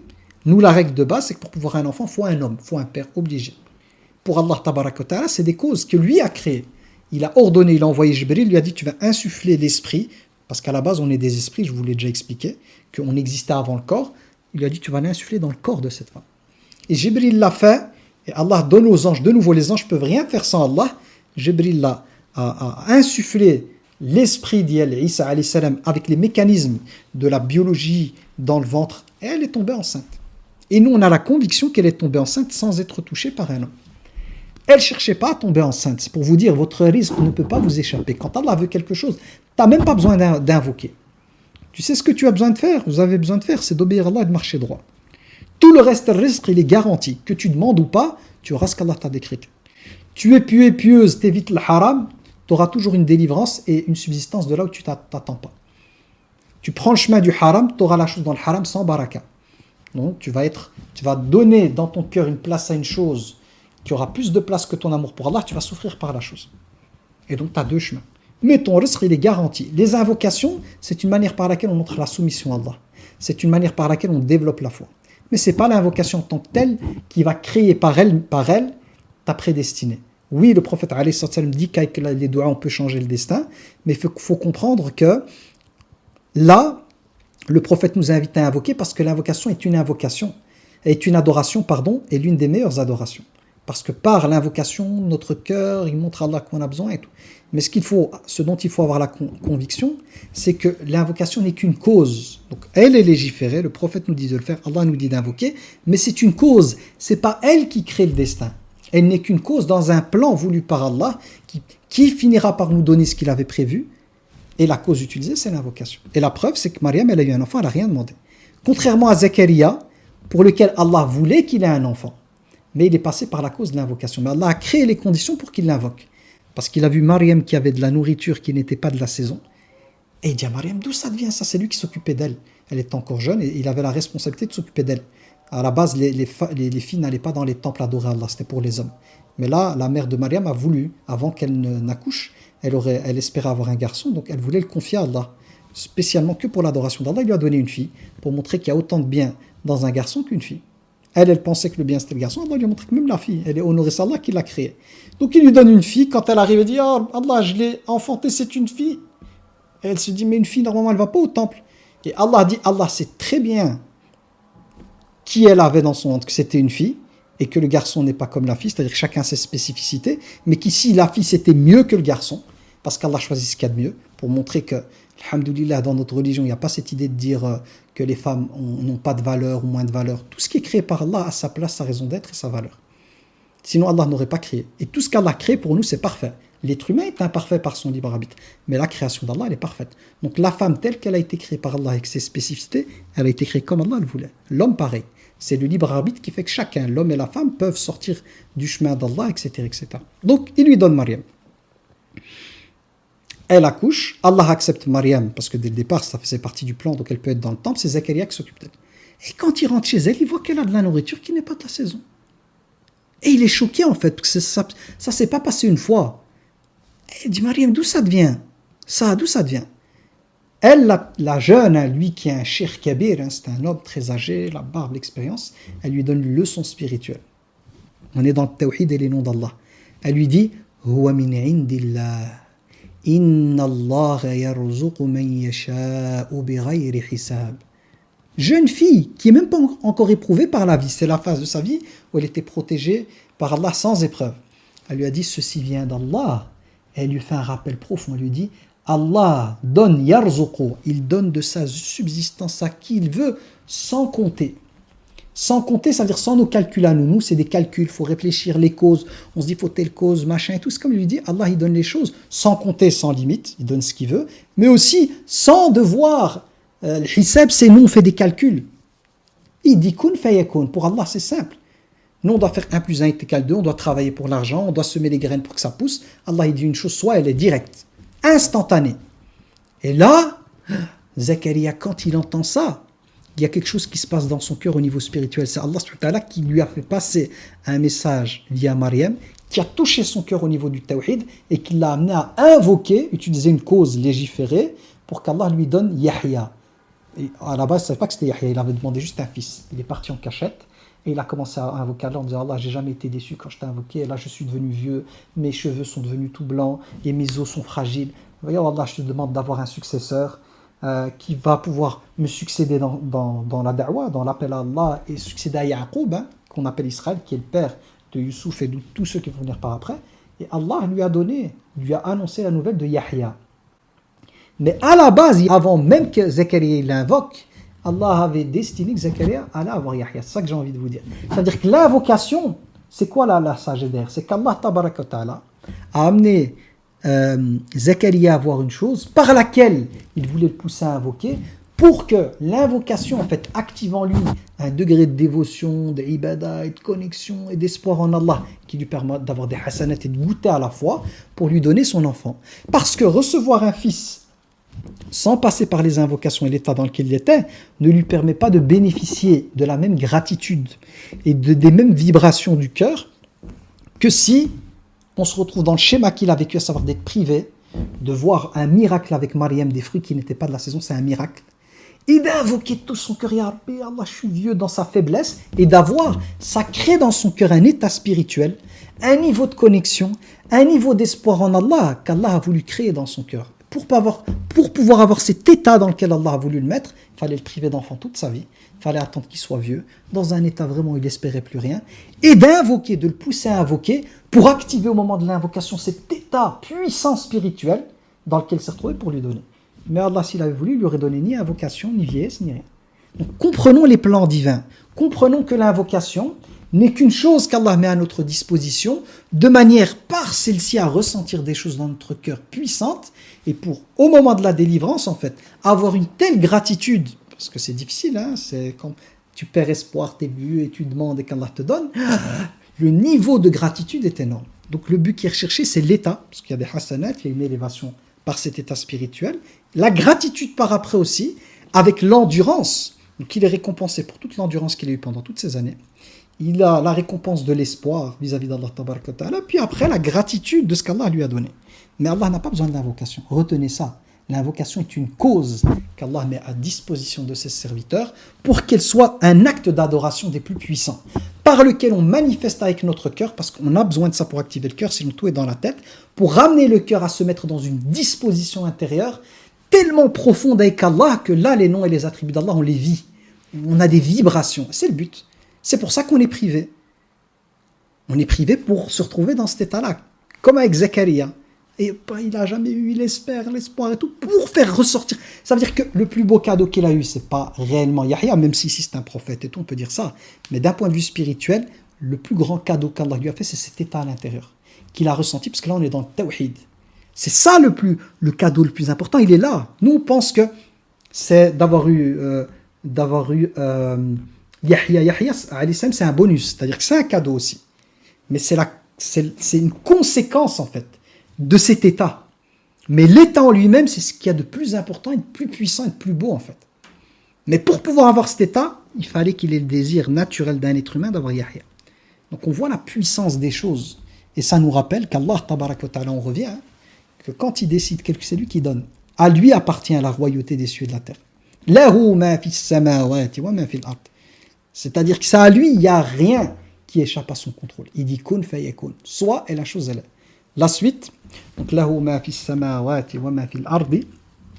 Man dha alladhi yashfa'u 'indahu illa bi'idnih, qu'il n'y a personne qui ne peut intercéder et prendre une initiative sans son autorisation. Tout est son autorisation. Donc j'avais parlé de Jibril alayhi salam qui a été envoyé par Allah pour insuffler Isa dans le ventre de Maryam. C'est pas lui qui a pris l'initiative. OK? Illa bi'idnih. Donc ici, ya'lamu ma bayna aydihim wa ma khalfahum. Qu'Allah subhanahu wa ta'ala, il connaît avec ça son omniscience et tous les attributs de rahmat, de miséricorde et tout, notre passé, notre futur. Tout, il connaît tout. Donc ça veut dire quoi? Qu'à partir du moment où il connaît le futur, il va te donner ce qu'il y a de mieux. Toi, tu ne connais pas le futur. C'est pour ça que nous, comme Allah dit dans le Coran, وَعَسَىٰ أَن تَكَرَهُ شَيْئًا وَهُوَ خَيْرٌ لَكُمْ. Il se peut que vous détestiez quelque chose. Tu détestes. Et c'est un bien pour toi. C'est une chose insupportable à vivre. Vraiment une chose détestable. Tu te dis, si seulement j'avais pas vécu ça. Et Allah dit, c'est un bien pour la personne. وَعَسَىٰ أَن تُحِبُّوا شَيْئًا وَهُوَ شَرٌ لَكُمْ. Il se peut que vous aimiez une chose d'un amour ardent, d'un amour où tu en perds la raison. Et c'est un mal pour toi. وَاللَّهُ يَعْلَمُ وَأَنْتُمْ لَا تَعْلَمُونَ. Allah sait, vous ne savez pas, on ne connaît pas les conséquences des choses. Donc Allah nous dit, il rappelle qu'il connaît le passé, le futur, il n'y a rien qui lui échappe. Donc il va planifier les choses en fonction de sa science parfaite. Ok? Ma bayna aydihim wa ma khalfahum wa la yuhituna bi shay'in min ilmihi illa bima sha. Que nous, les êtres humains, nous n'avons de science, de connaissance, que la part que lui veut bien nous donner. Et dans notre vie, c'est pareil, notre prédestiné. On a de science que quand il nous dévoile, comme le malaïka, quand Allah a décidé de créer les êtres humains, Adam alayhi salam, et sa descendance, Ya Rab, vas-tu placer sur terre des êtres qui vont semer la corruption et verser le sang? أتجعل فيها من يفسد فيها ويسفك الدماء ونحن نسبح بحمدك ونقدس لك. Nous, on t'exemple de toute imperfection et on te vénère. Et d'une certaine manière, نقدس لك, qui a le fait de purifier, en fait, d'exempter de toute imperfection, et eux-mêmes de se mettre dans une posture, en fait, de d'évocation d'Allah, mais qui dépasse ce qu'on peut imaginer. Ils n'ont pas compris, en fait. Allah leur a dit, je sais ce que vous ne savez pas. قَالَ إِنِّي أَعْلَمُ مَا لَا تَعْلَمُ. Et ils ont accepté. C'est pour ça qu'ils apprennent aujourd'hui. Shaitan, lui, il n'a pas accepté. Donc Allah nous rappelle ça, qu'en fait, que nous n'avons de science que ce qu'Allah veut bien nous transmettre. Ça veut dire quoi? Qu'on doit lui faire confiance. Quand tu vis quelque chose et tu ne comprends pas, et pour toi tu vois que le négatif, tu dois te rappeler qu'Allah est l'omniscient. Il sait, tu dois dire, Allah sait, je ne sais pas. Moi je pense que c'est un bien. Et c'est détestable ce que je vis. Mais Allah il sait mieux. Et je vais me laisser porter par les plans divins. Et là, une autre histoire pour vous aider, la mère de Moussa, alayhi salam. Quand elle a été à un certain moment, parce que Pharaon tuait les enfants une année sur deux, les mâles, les garçons, l'année où elle a accouché de Moussa, alayhi salam, Pharaon tuait les enfants. Et elle a eu peur pour lui et tout. Et Allah lui a montré soit une inspiration, soit un rêve, que d'abord elle devait l'allaiter, si elle avait peur pour lui, qu'elle devait le jeter à l'eau, dans une boîte en fait. Et qu'elle ne doit pas avoir peur qu'Allah allait le ramener et en faire un prophète. Donc qu'est-ce qui se passe? C'est qu'à un certain moment, les soldats, là, ils cherchaient, et ils risquaient de découvrir qu'elle avait un enfant. Elle a fait ce qu'elle a vu en rêve, ou l'inspiration qu'elle a eue, c'est elle l'a jeté à l'eau. Jeter à l'eau, ça demande de faire confiance à Allah. Parce que elle, jeter à l'eau, il va aller où ce coffre? C'est dangereux, il peut couler. Il y a plein de choses qui peuvent arriver. Il peut être, je sais pas moi, il y a un alligator qui est là, ou n'importe quoi, il meurt. Où il va aller? Donc elle le fait pourquoi? C'est parce qu'elle a peur. Là, il y a deux choix. Elle le garde, il l'attrape, il le tue, ou elle le jette. Donc en le jetant, elle ne le fait pas de bonté de cœur. Elle ne le fait pas avec l'intention. Elle n'a pas le choix. Elle est obligée là. Il faut le jeter. Mais au moins elle le jette, elle passe dans quelle phase? Celle de tawakkul, la bonne opinion d'Allah. Et le Coran il est clair, Allah dit, au moment où elle l'a jeté, qu'est-ce qui se passe dans son cœur? وَأَصْبَحَ فُؤَادُ أُمِّ مُوسَى فَارِغًا. Allah dit, et voilà que le cœur qui brûlait de la mère de Moussa s'est retrouvé vide, et la douleur, ça brûle. إِنْ كَادَتْ لَتُبْدِي بِهِ. Elle a failli tout dévoiler, tellement elle souffrait, elle a failli réagir par les émotions. Ça veut dire ça. لَوْلَا أَرَّبَتْنَا عَلَى قَلْبِهَا لِتَكُونَ مِنَ الْمُؤْمِنِينَ. Elle aurait tout dévoilé, elle aurait été prise par les émotions et elle aurait fait ce qu'il ne fallait pas faire si Allah n'avait pas attaché son cœur. Rabatna, on dit même en dialecte, c'est attaché à la qalbiha sur litakuna min al-mu'minin, afin qu'elle soit parmi les croyants. Croyants, c'est quoi? Fais confiance en Allah. Il t'a dit laisse, fais confiance. Moussa alayhi salam est plus en sécurité dans les plans d'Allah que dans mon plan à moi. Nous, on pense que nous, on doit protéger et tout, parce que sinon, si moi je contrôle pas et je fais pas, ça va pas aller. Non, Allah, il contrôle tout, c'est lui qui s'occupe de tout le monde. Lâche prise, lâche. C'est comme une braise que tu tiens dans ta main, tu souffres pour rien, lâche. Tout est plan divin. À partir du moment où elle a jeté, Moussa alayhi salam était pris dans les flots. C'est quoi? C'est le plan d'Allah. Et le cercueil, la boîte, elle a été pas aller de Pharaon. La boîte, elle a été là, il fallait pas aller. Chez la personne qui tuait. Mais les plans d'Allah, tu fais confiance à Allah, Allah il contrôle tout. Il contrôle le courant de l'eau, il contrôle le cœur de la femme de Pharaon, il contrôle tout, rien lui échappe. Qu'est-ce qu'il a fait? C'est Allah qui a commandé à l'eau de le ramener là-bas, au lieu de l'éloigner de Pharaon. Va chez Pharaon. Elle, c'est la pire chose pour sa mère. Il va aller dans le palais de Pharaon. C'est surtout pas là qu'elle veut qu'il aille, mais c'est Allah qui contrôle tout. Qu'est-ce qu'elle a fait? Elle avait peur, elle a envoyé sa fille. La fille, elle commence à surveiller, la sœur de Moussa alayhi salam, qui était plus grande. Elle a vu qu'il est arrivé au palais de Pharaon. Et là, on a ceux qui sont du côté de Pharaon qui ont pris la femme de Pharaon, elle l'a vue, Asya alayhi salam. Quand elle l'a vue, Allah a jeté un amour. Donc sur Moussa, c'est comme s'il a jeté quelque chose qui fait en sorte que dès que la femme de Pharaon l'a vue, elle est tombée amoureuse de cet enfant, elle l'a aimé. وَأَلْقَيْتُ عَلَيْكَ مَحَبَّةً مِنِّي. C'est Allah qui raconte tout le plan à Moussa alayhi salam à 40 ans, quand il sera sur la montagne. Allah va lui raconter son histoire, il va dire, tu vois, dans ton histoire, voilà ce que j'ai fait pour toi, toutes les étapes en fait, de 0 jusqu'à 40, Allah lui explique les plans divins. C'est de là que moi j'ai appris les plans divins, c'est avec cette histoire, c'est de Youssouf. Parce qu'il va lui parler de ça, il y a eu ça, j'ai fait ça, j'ai révélé à ta mère, voilà ce qu'elle a fait ta maman, puis j'ai fait ça pour toi, voilà ce que j'ai fait pour t'amener jusqu'ici à 40 ans sur cette montagne. Tout ça c'est mon plan. Et maintenant je vais t'envoyer chez Pharaon. C'était ça, pour le préparer.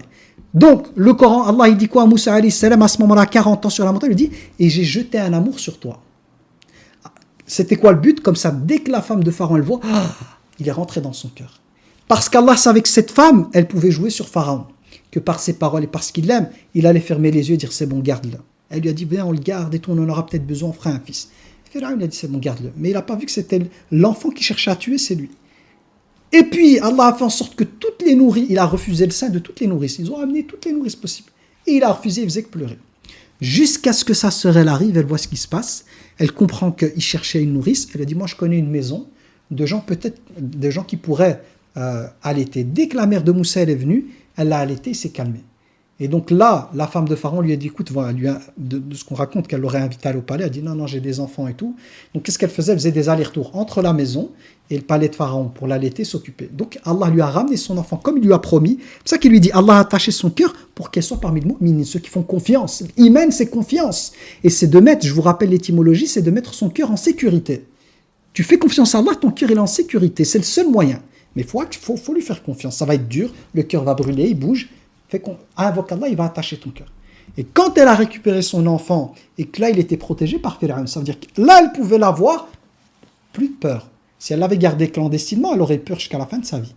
Mais là, à partir du moment où elle a fait confiance à Allah, Allah a mis en place tout un plan pour qu'elle récupère son fils. Et en le récupérant, là, elle peut le garder officiellement, elle peut sortir dehors avec, et tout parce qu'il est protégé par Pharaon. Donc lui, il est VIP, on ne peut pas le toucher, il est lié au palais. Mais en même temps, elle est payée. Ils lui donnent, elle reçoit un salaire pour ça, et en plus, elle aussi, parce qu'elle s'occupe de cet enfant, elle peut venir au palais, ils sont bien traités, en fait, on ne les traite pas comme les autres. Vous voyez, quand on fait confiance à Allah, tabaraka wa ta'ala, tous les bénéfices. Mais c'est pas facile, parce qu'au moment où elle doit jeter son fils et faire confiance, son cœur, il brûle. Parce qu'elle ne connaît pas le plan. Elle le voit comme un être humain, elle voit, non, je jette mon fils, il va mourir, il va lui arriver un malheur. C'est Rabbi qui gère, fais confiance. On parle d'Allah, subhanahu wa ta'ala. Cet enfant est plus en sécurité dans les plans divins que dans mes plans à moi. Faut faire confiance à Allah tabaraka wa ta'ala. Et quand elle a fait confiance, Allah lui a ramené. Et les versets du Coran sont puissants. Hein. Allah nous montre qu'en lui ramenant et tout, c'était dans l'idée d'installer la foi dans ce cœur. Parce que là, elle passe par quelque chose où le vrai tawakkul, il rentre. Et la bonne opinion d'Allah. Et Allah nous dit, et la plupart des gens ne savent pas. La plupart des gens ne sont pas attentifs au plan divin. Et ça, je l'ai découvert dans la sourate de Yusuf alayhi salam. C'était un verset qui m'a bouleversé. C'est l'idée de comprendre que dans chaque chose qui arrive, même quand les gens vous veulent du mal, comme les frères de Youssouf, si Allah laisse faire, c'est qu'il y a un plan. Et donc, si on arrive à ressortir de ce cours avec ça, en comprenant que tout est sous contrôle, le passé, le présent, le futur, entre les mains d'Allah, Allah a le contrôle de tout ce qu'il y a sur terre, tout lui obéit, tout ce que fait Allah est parfait, ça met le cœur dans une position, en fait, de paix et d'apaisement. C'est pour ça que ce verset, on dit que c'est un verset à réciter tous les soirs avant de dormir, que ça protège des djinns. C'est quoi le rôle des djinns? Et la difficulté, c'est le wasawis. C'est-à-dire que la personne, c'est pas juste réciter ayat kursi, je dis, c'est bon, je l'ai récité, ça va me protéger des shayatines, stop. Non, c'est le contenu. Toute personne dont le verset, le contenu de ce verset aura pénétré le cœur et qui réellement aura compris le verset, les waswas ne pourront plus jamais l'atteindre. Et comme on oublie, tu répètes le verset. Si tu te rappelles du cours que j'ai fait, vous allez sur Kajabi et vous répétez la vidéo. Qu'est-ce qui va se passer au moment où vous allez écouter mon cours? Les wasawis, ils vont échapper comme les vampires quand on met de la lumière. Ils partent. Puis de nouveau, votre humanité, elle va revenir. Les shayatines reviennent, ils veulent attaquer. Ayatul Kursi. Ils partent. Mais c'est pas juste en se disant, je vais réciter Ayatul Kursi sans comprendre ce que je dis. Non. À l'époque, quand le prophète disait aux compagnons de réciter, ils savaient ce qu'ils récitaient. Ils faisaient pas, on n'est pas en mode perroquette, juste tu répètes. C'est tu lis et ton cœur, il ressent et il actionne en fait les noms d'Allah qu'il y a ici, la réalité spirituelle qu'il y a là. Et donc automatiquement, ça chasse le wasawis. Tu dis, mais c'est vrai. Allah, il contrôle tout, il gère tout. Pourquoi je me prends la tête? Lâche. Kul wahid ghadi tahsab. Comme moi je dis souvent, chacun est responsable de sa personne. Celui qui veut faire du mal, fais du mal. C'est tes actions, c'est pas les miennes. Fais ce que tu veux.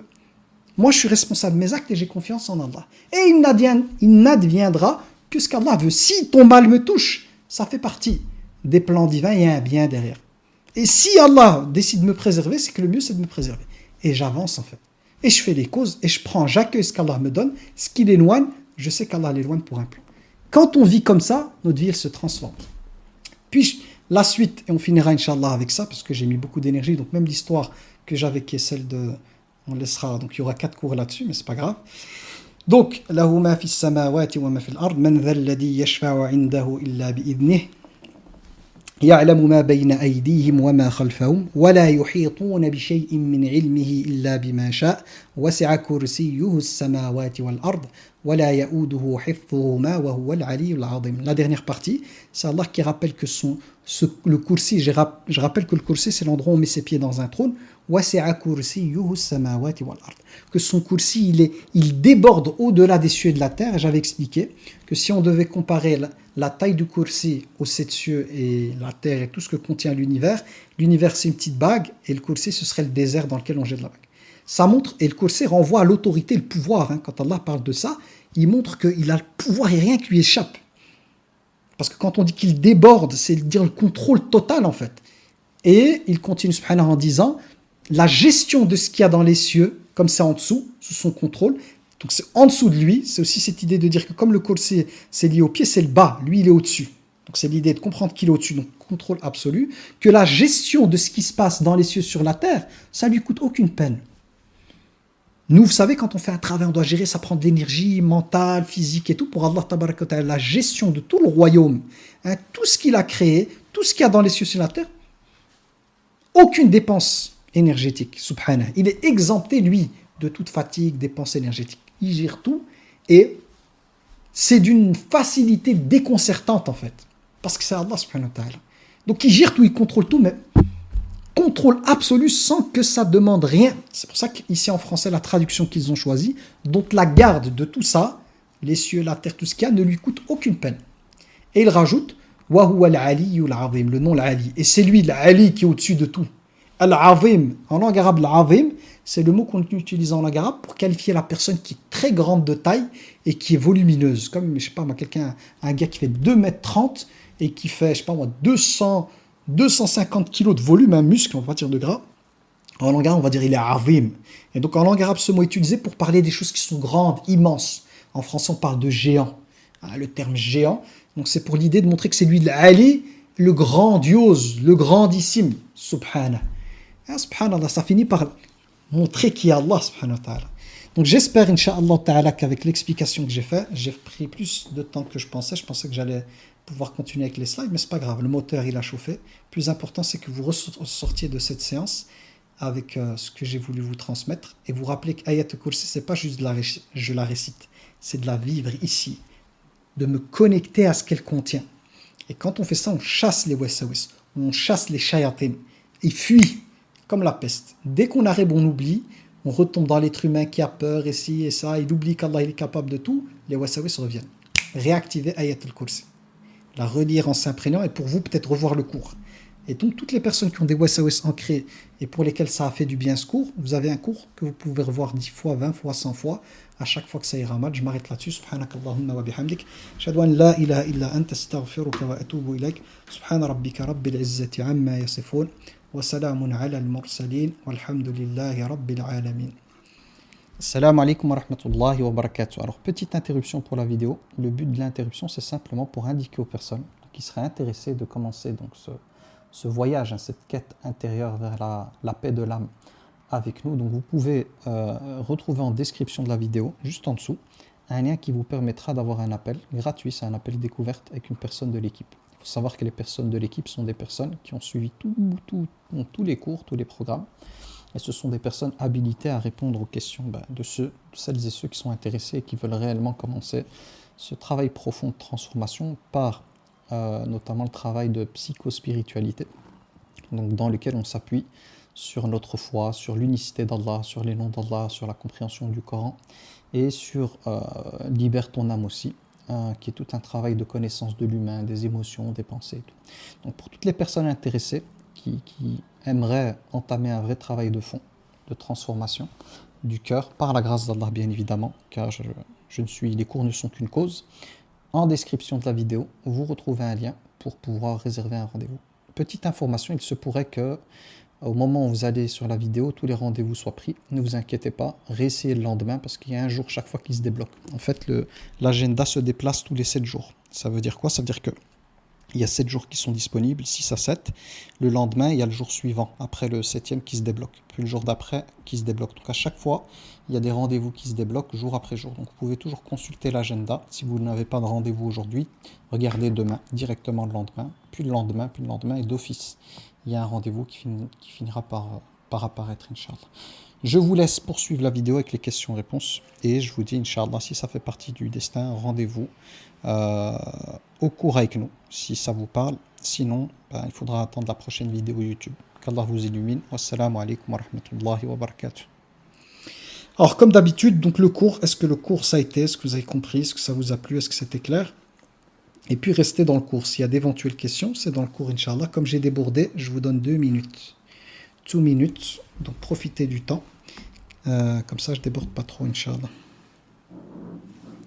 Donc, subhanallah, vraiment ce cours m'a touché sur tous les points et profondément. Et vous avez répondu à mes questionnements de ces derniers jours. Je n'étais pas bien, mais là, ça m'a redonné espoir. Ça me touche beaucoup, une flèche en plein cœur. Alhamdulillah.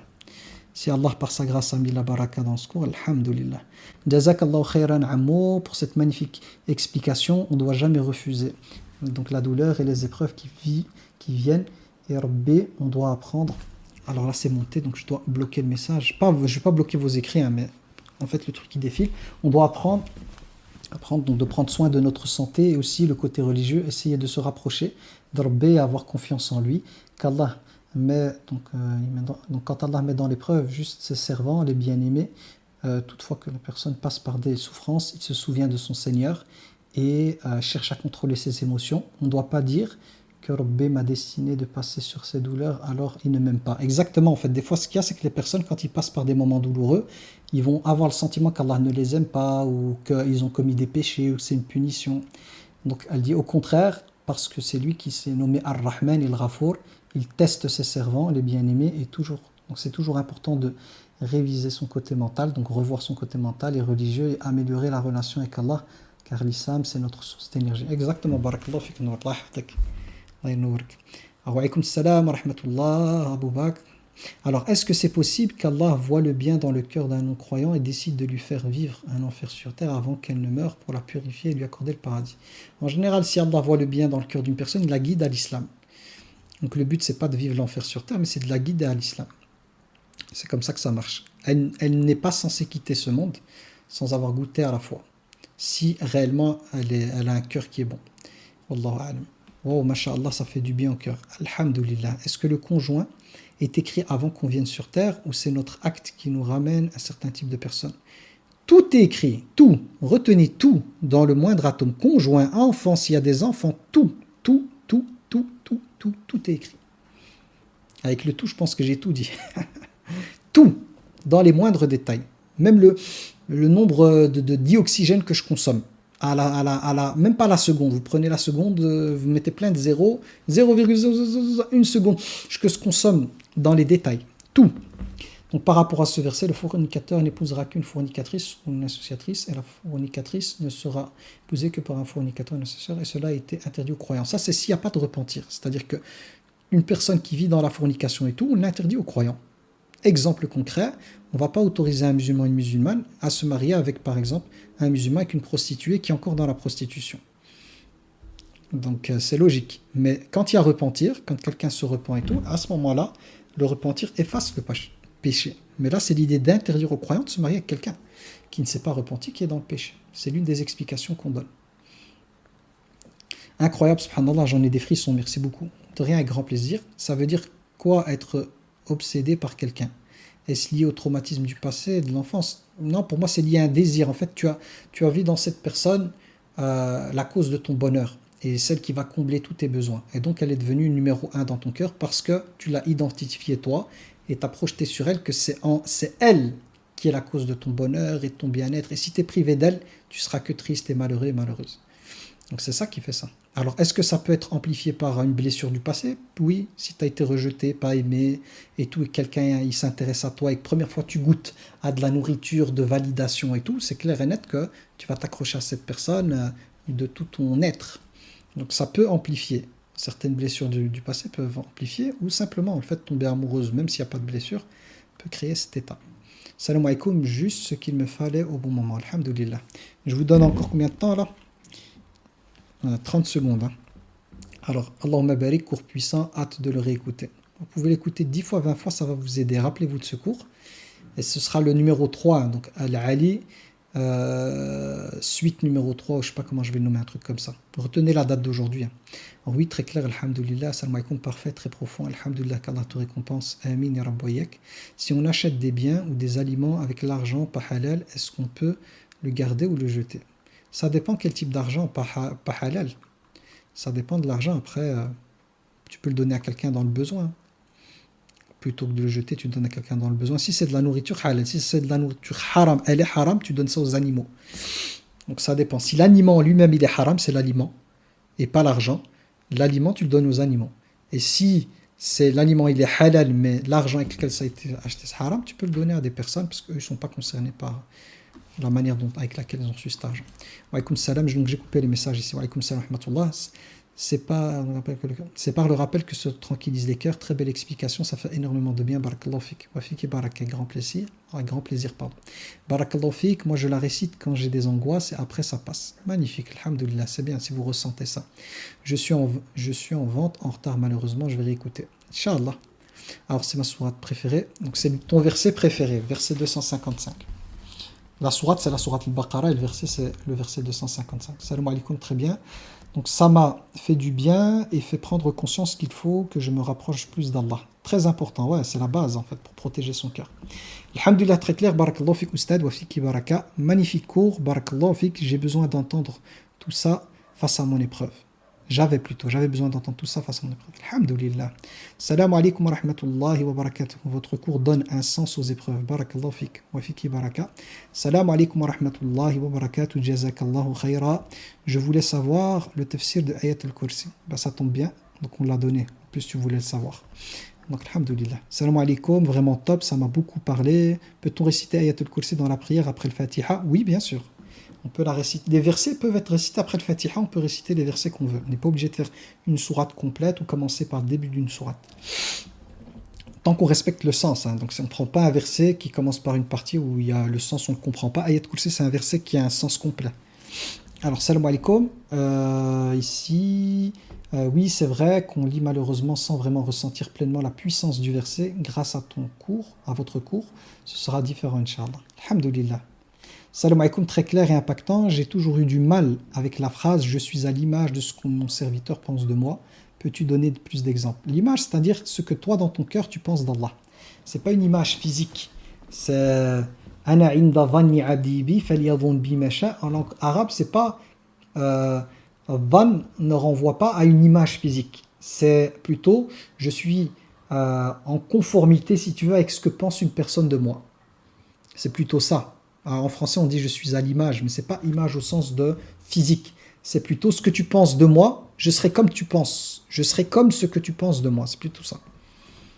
Et pas une image physique. Ok. Donc, si tu penses d'Allah du bien, par exemple, tu penses qu'Allah il va t'aider et tout, ben, alhamdoulilah, ton cœur va s'apaiser et tu auras le bénéfice de ça. Si tu doutes d'Allah, ben, il faut travailler ta foi. Finalement, si tu doutes, le problème il sera chez toi parce qu'Allah ne changera pas ton état jusqu'à ce que tu changes ce qu'il y a en toi-même. Tu lui fais pas confiance, il faut lui faire confiance. Salam alaikum Abouak, vraiment je me vois dans ce que tu dis. Je subis une épreuve très dure, mais qui m'a amené à me rapprocher d'Allah par des adorations surrogatoires multiples. Et finalement, mon cœur et mon espoir ne reposent que sur Allah. Barakallahu fik, alhamdulillah, magnifique. Alhamdulillah. Salam alaikum, ce cours tombe parfaitement bien. J'avais vraiment besoin d'entendre ces paroles qui m'ont rempli le cœur et bien rechargé. Alhamdulillah. Alhamdulillah. Salam alaikum. En fait, on a besoin des explications pour agrandir notre foi. Ouais, bien sûr. En fait, à l'époque du prophète, quand les versets du Coran étaient expliqués, ils comprenaient la langue. Donc, ils disaient, eux, le Coran, c'est pas comme nous, on a besoin de tafsir, d'explications. C'est des arabophones.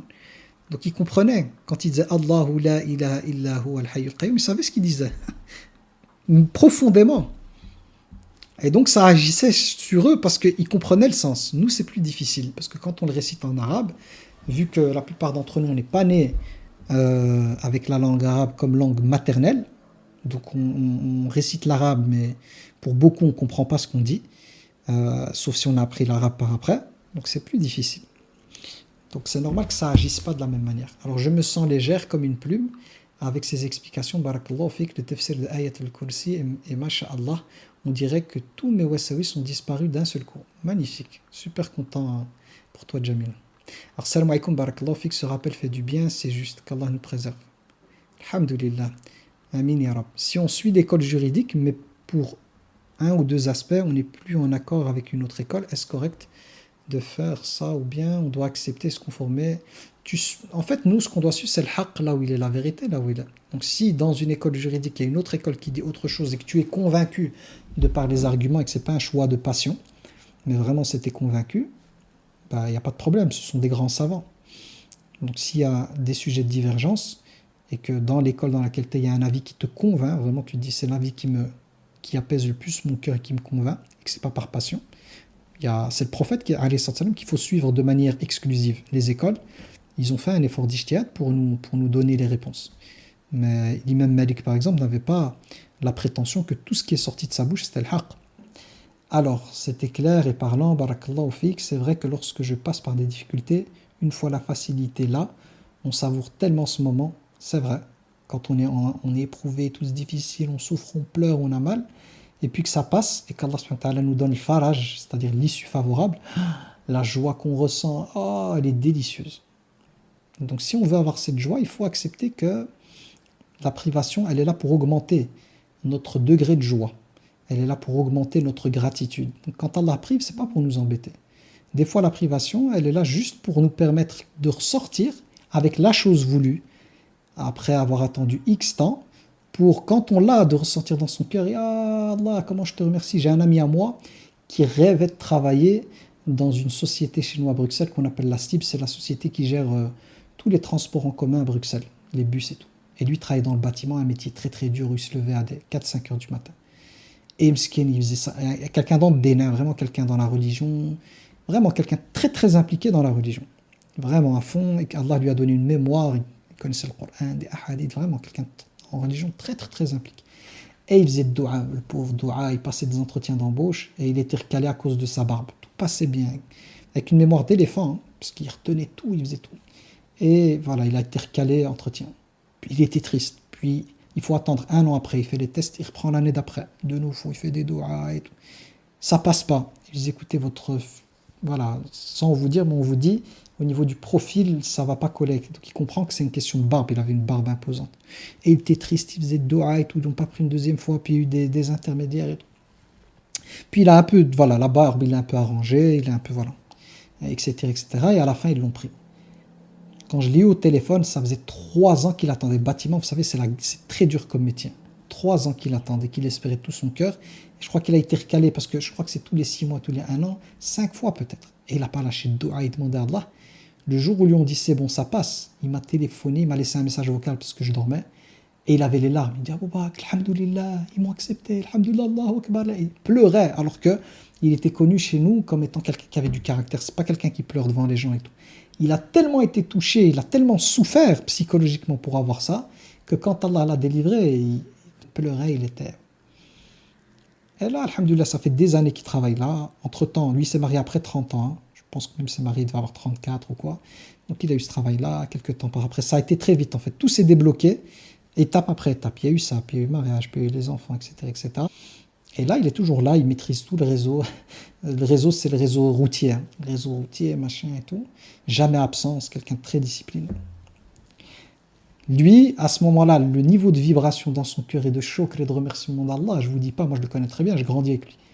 Ah, les larmes qu'il avait en audio quand je l'ai entendu, j'ai eu des frissons. J'étais super content pour lui. Mais après, on revient à la réalité. Qu'est-ce que je vous ai dit? Il y a la délivrance, puis c'est un travail. C'est-à-dire qu'avec le temps, c'est des horaires, c'est un travail, et puis ça se banalise comme toute chose dans la vie. Comme Zakaria, il voulait absolument avoir Yahya, il l'a eu, puis les épreuves ont commencé, son peuple qui s'est retourné contre lui et tout. Ils l'ont même tué, Zakaria. Yahya a été tué. Hein. Donc ce qu'il faut comprendre, c'est que alhamdoulilah, la délivrance, elle est là, ça permet de ressentir dans son cœur. Mais n'oublions pas cette dunya. Ok, t'es délivré, mais après, tu reviens dans la dunya. T'as ton moment de joie, comme avec l'école, quand t'as réussi, t'as les vacances, tu profites. Après, il y a l'année suivante qui vient, une nouvelle année, de nouvelles épreuves, de nouveaux examens, de nouveaux challenges. Parce que c'est la dunya. Et moi, j'ai compris ça aujourd'hui à mes 40 ans. C'est pour ça que j'anticipe, en fait. Je me dis à chaque fois, je sais qu'il y a une délivrance qui va arriver, il y aura une joie intense. Après, tu reviens, c'est la vie, tout se banalise. J'ai plus envie de me prendre la tête. Je dis à Allah, ya Allah, j'ai envie de ressentir ton amour. Ya Allah, mets-moi dans ce qui me rapproche de toi.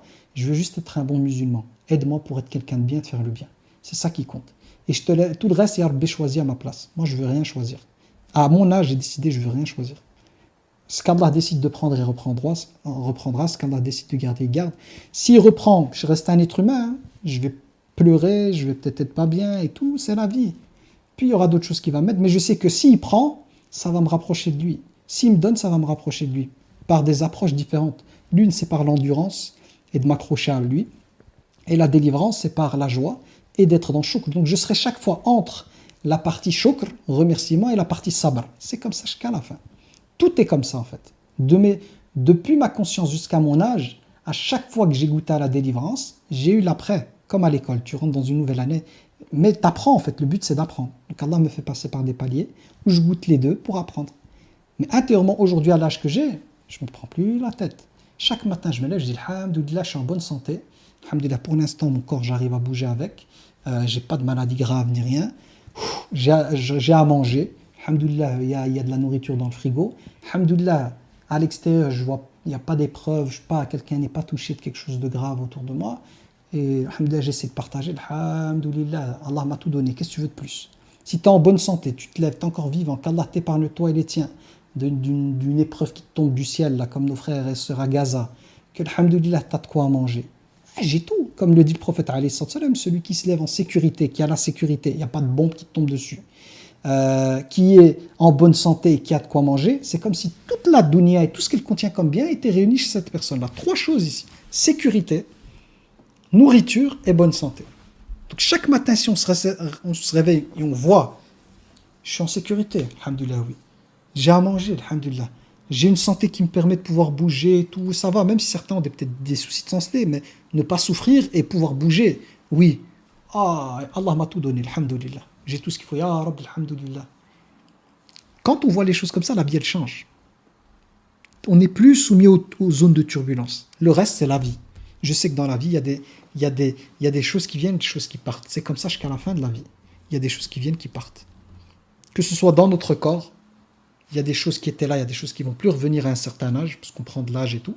Ça fait partie de la vie. Exemple, l'ouïe. Au niveau de l'audition, bon, j'ai des appareils auditifs qui m'aident, hein. Mais maladie génétique, mon père, mon grand-père avait et tout, c'est que dès que je les enlève, je vais entendre. Mais il faut parler très fort. Ça fait partie de la vie, j'accepte, c'est comme ça. La vue aussi, je vais prendre de l'âge petit à petit. Je vais moins bien voir, et ça commence, je sens des petits signes. Pour l'instant, je ne dois pas porter de lunettes. La hayat, c'est comme ça, ok. La santé, plein de choses en fait. C'est la vie.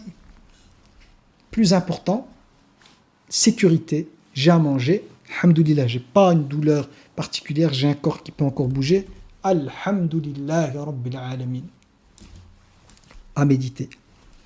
Et Malik, pour celles et ceux qui veulent aller plus loin sur la maladie, vous allez sur YouTube, la dernière vidéo que j'avais mise sur la maladie, écoutez, vous allez voir c'est quoi d'être malade. Facile. Alhamdulillah, alhamdulillah.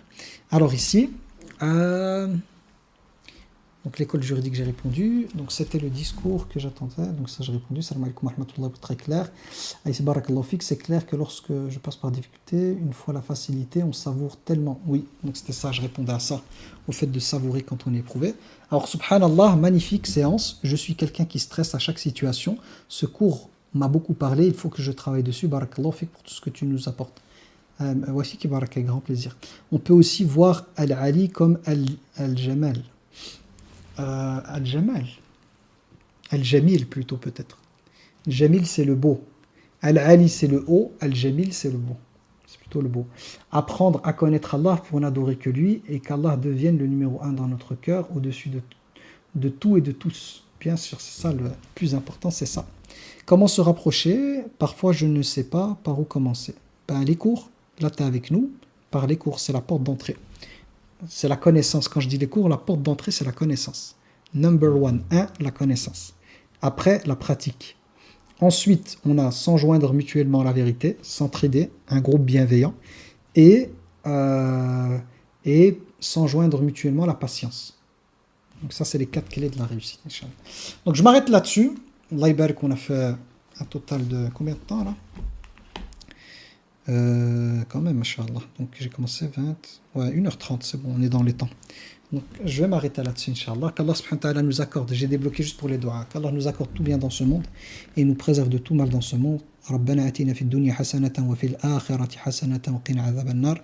Qu'Allah tabaraka wa ta'ala nous accorde le fait de pouvoir vivre ce que j'ai essayé de nous transmettre, c'est pas vous nous transmettre dans ce cours, quant au tawhid, l'unité d'Allah et son amour, qu'Allah subhanahu wa ta'ala nous compte parmi celles et ceux qui ancrent cet amour d'Allah tabaraka wa ta'ala en number one et qui par la grâce d'Allah tabaraka wa ta'ala ont un rapport au monde, un rapport à l'extérieur, qui est un rapport de paix, d'apaisement, de lâcher prise en fait. Qu'Allah nous compte parmi ceux qui font les causes sans être attachés aux résultats, qu'Allah nous compte parmi celles et ceux qui ont confiance en Allah de manière tellement totale et absolue qu'on serait prêt à jeter dans une boîte ce qu'on a de plus important et de laisser cette chose-là être guidée par les plans divins. Qu'Allah subhanahu wa ta'ala assiste nos frères et sœurs et les opprimés dans le monde, qu'Allah subhanahu wa ta'ala fasse descendre sur eux sakina, la sérénité, qu'Allah tabaraka wa ta'ala les comble de sa rahma, qu'Allah accorde à ceux qui sont retrouvés à quitter ce monde dans ces horreurs, qu'il les compte parmi les personnes qui auront les plus hauts degrés au paradis, qu'il les compte parmi les shuhada, les martyrs, qu'Allah tabaraka wa ta'ala accorde à ceux qui ont été blessés dans cette épreuve, qui ont perdu des proches, qui ont perdu leurs biens, qu'Allah fasse descendre sur leur cœur cet amour de lui et ce niveau spirituel qui les amène à, malgré la réalité atroce de leur vécu, à avoir cette paix intérieure qui est le fruit de l'amour d'Allah tabaraka wa ta'ala. Qu'Allah tabaraka wa ta'ala fasse de nous une source de rahma, de miséricorde pour nous-mêmes et pour les autres. Qu'Allah nous préserve de l'autoflagellation, donc du fait d'être dur avec nous-mêmes et les autres, qu'Allah nous préserve de cela. Qu'Allah fasse de nous une bénédiction là où nous sommes amenés à nous déplacer et là où nous sommes amenés à tisser des liens. Qu'Allah nous préserve de toute relation qui serait une relation qui nous écarterait de lui. Qu'Allah nous éloigne de tout événement de la vie qui serait un événement qui amènerait la foi à quitter notre cœur. Qu'il stabilise nos pas sur le droit chemin et qu'il nous accorde le fait de quitter ce monde en reconnaissant qu'il n'y a d'autre divinité que lui et que Mohammed est son messager. Qu'il nous accorde à nous et les personnes décédées parmi nos proches le fait de voir notre tombe devenir ou se retrouver, devenir un jardin parmi les jardins du paradis. Qu'Allah nous ressuscite toutes et tous ensemble sous l'ombre de son trône, le jour où il n'y aura d'autre ombre que celle de son trône, avec les prophètes, les véridiques, les messagers, les proches d'Allah. Qu'Allah nous réunisse toutes et tous, ainsi que nos proches dans le Firdaus al-A'la pour l'éternité, et qu'il nous comble par sa grâce du fait de nous délecter de la vision de son wajh, son visage sublime. Amin ya Rabb. Wa sallillahumma wa sallim ala sayyidina Muhammad wa ala alihi wa sahbihi ajma'in. Walhamdulillahi rabbil alamin. Alhamdulillahi rabbil alamin.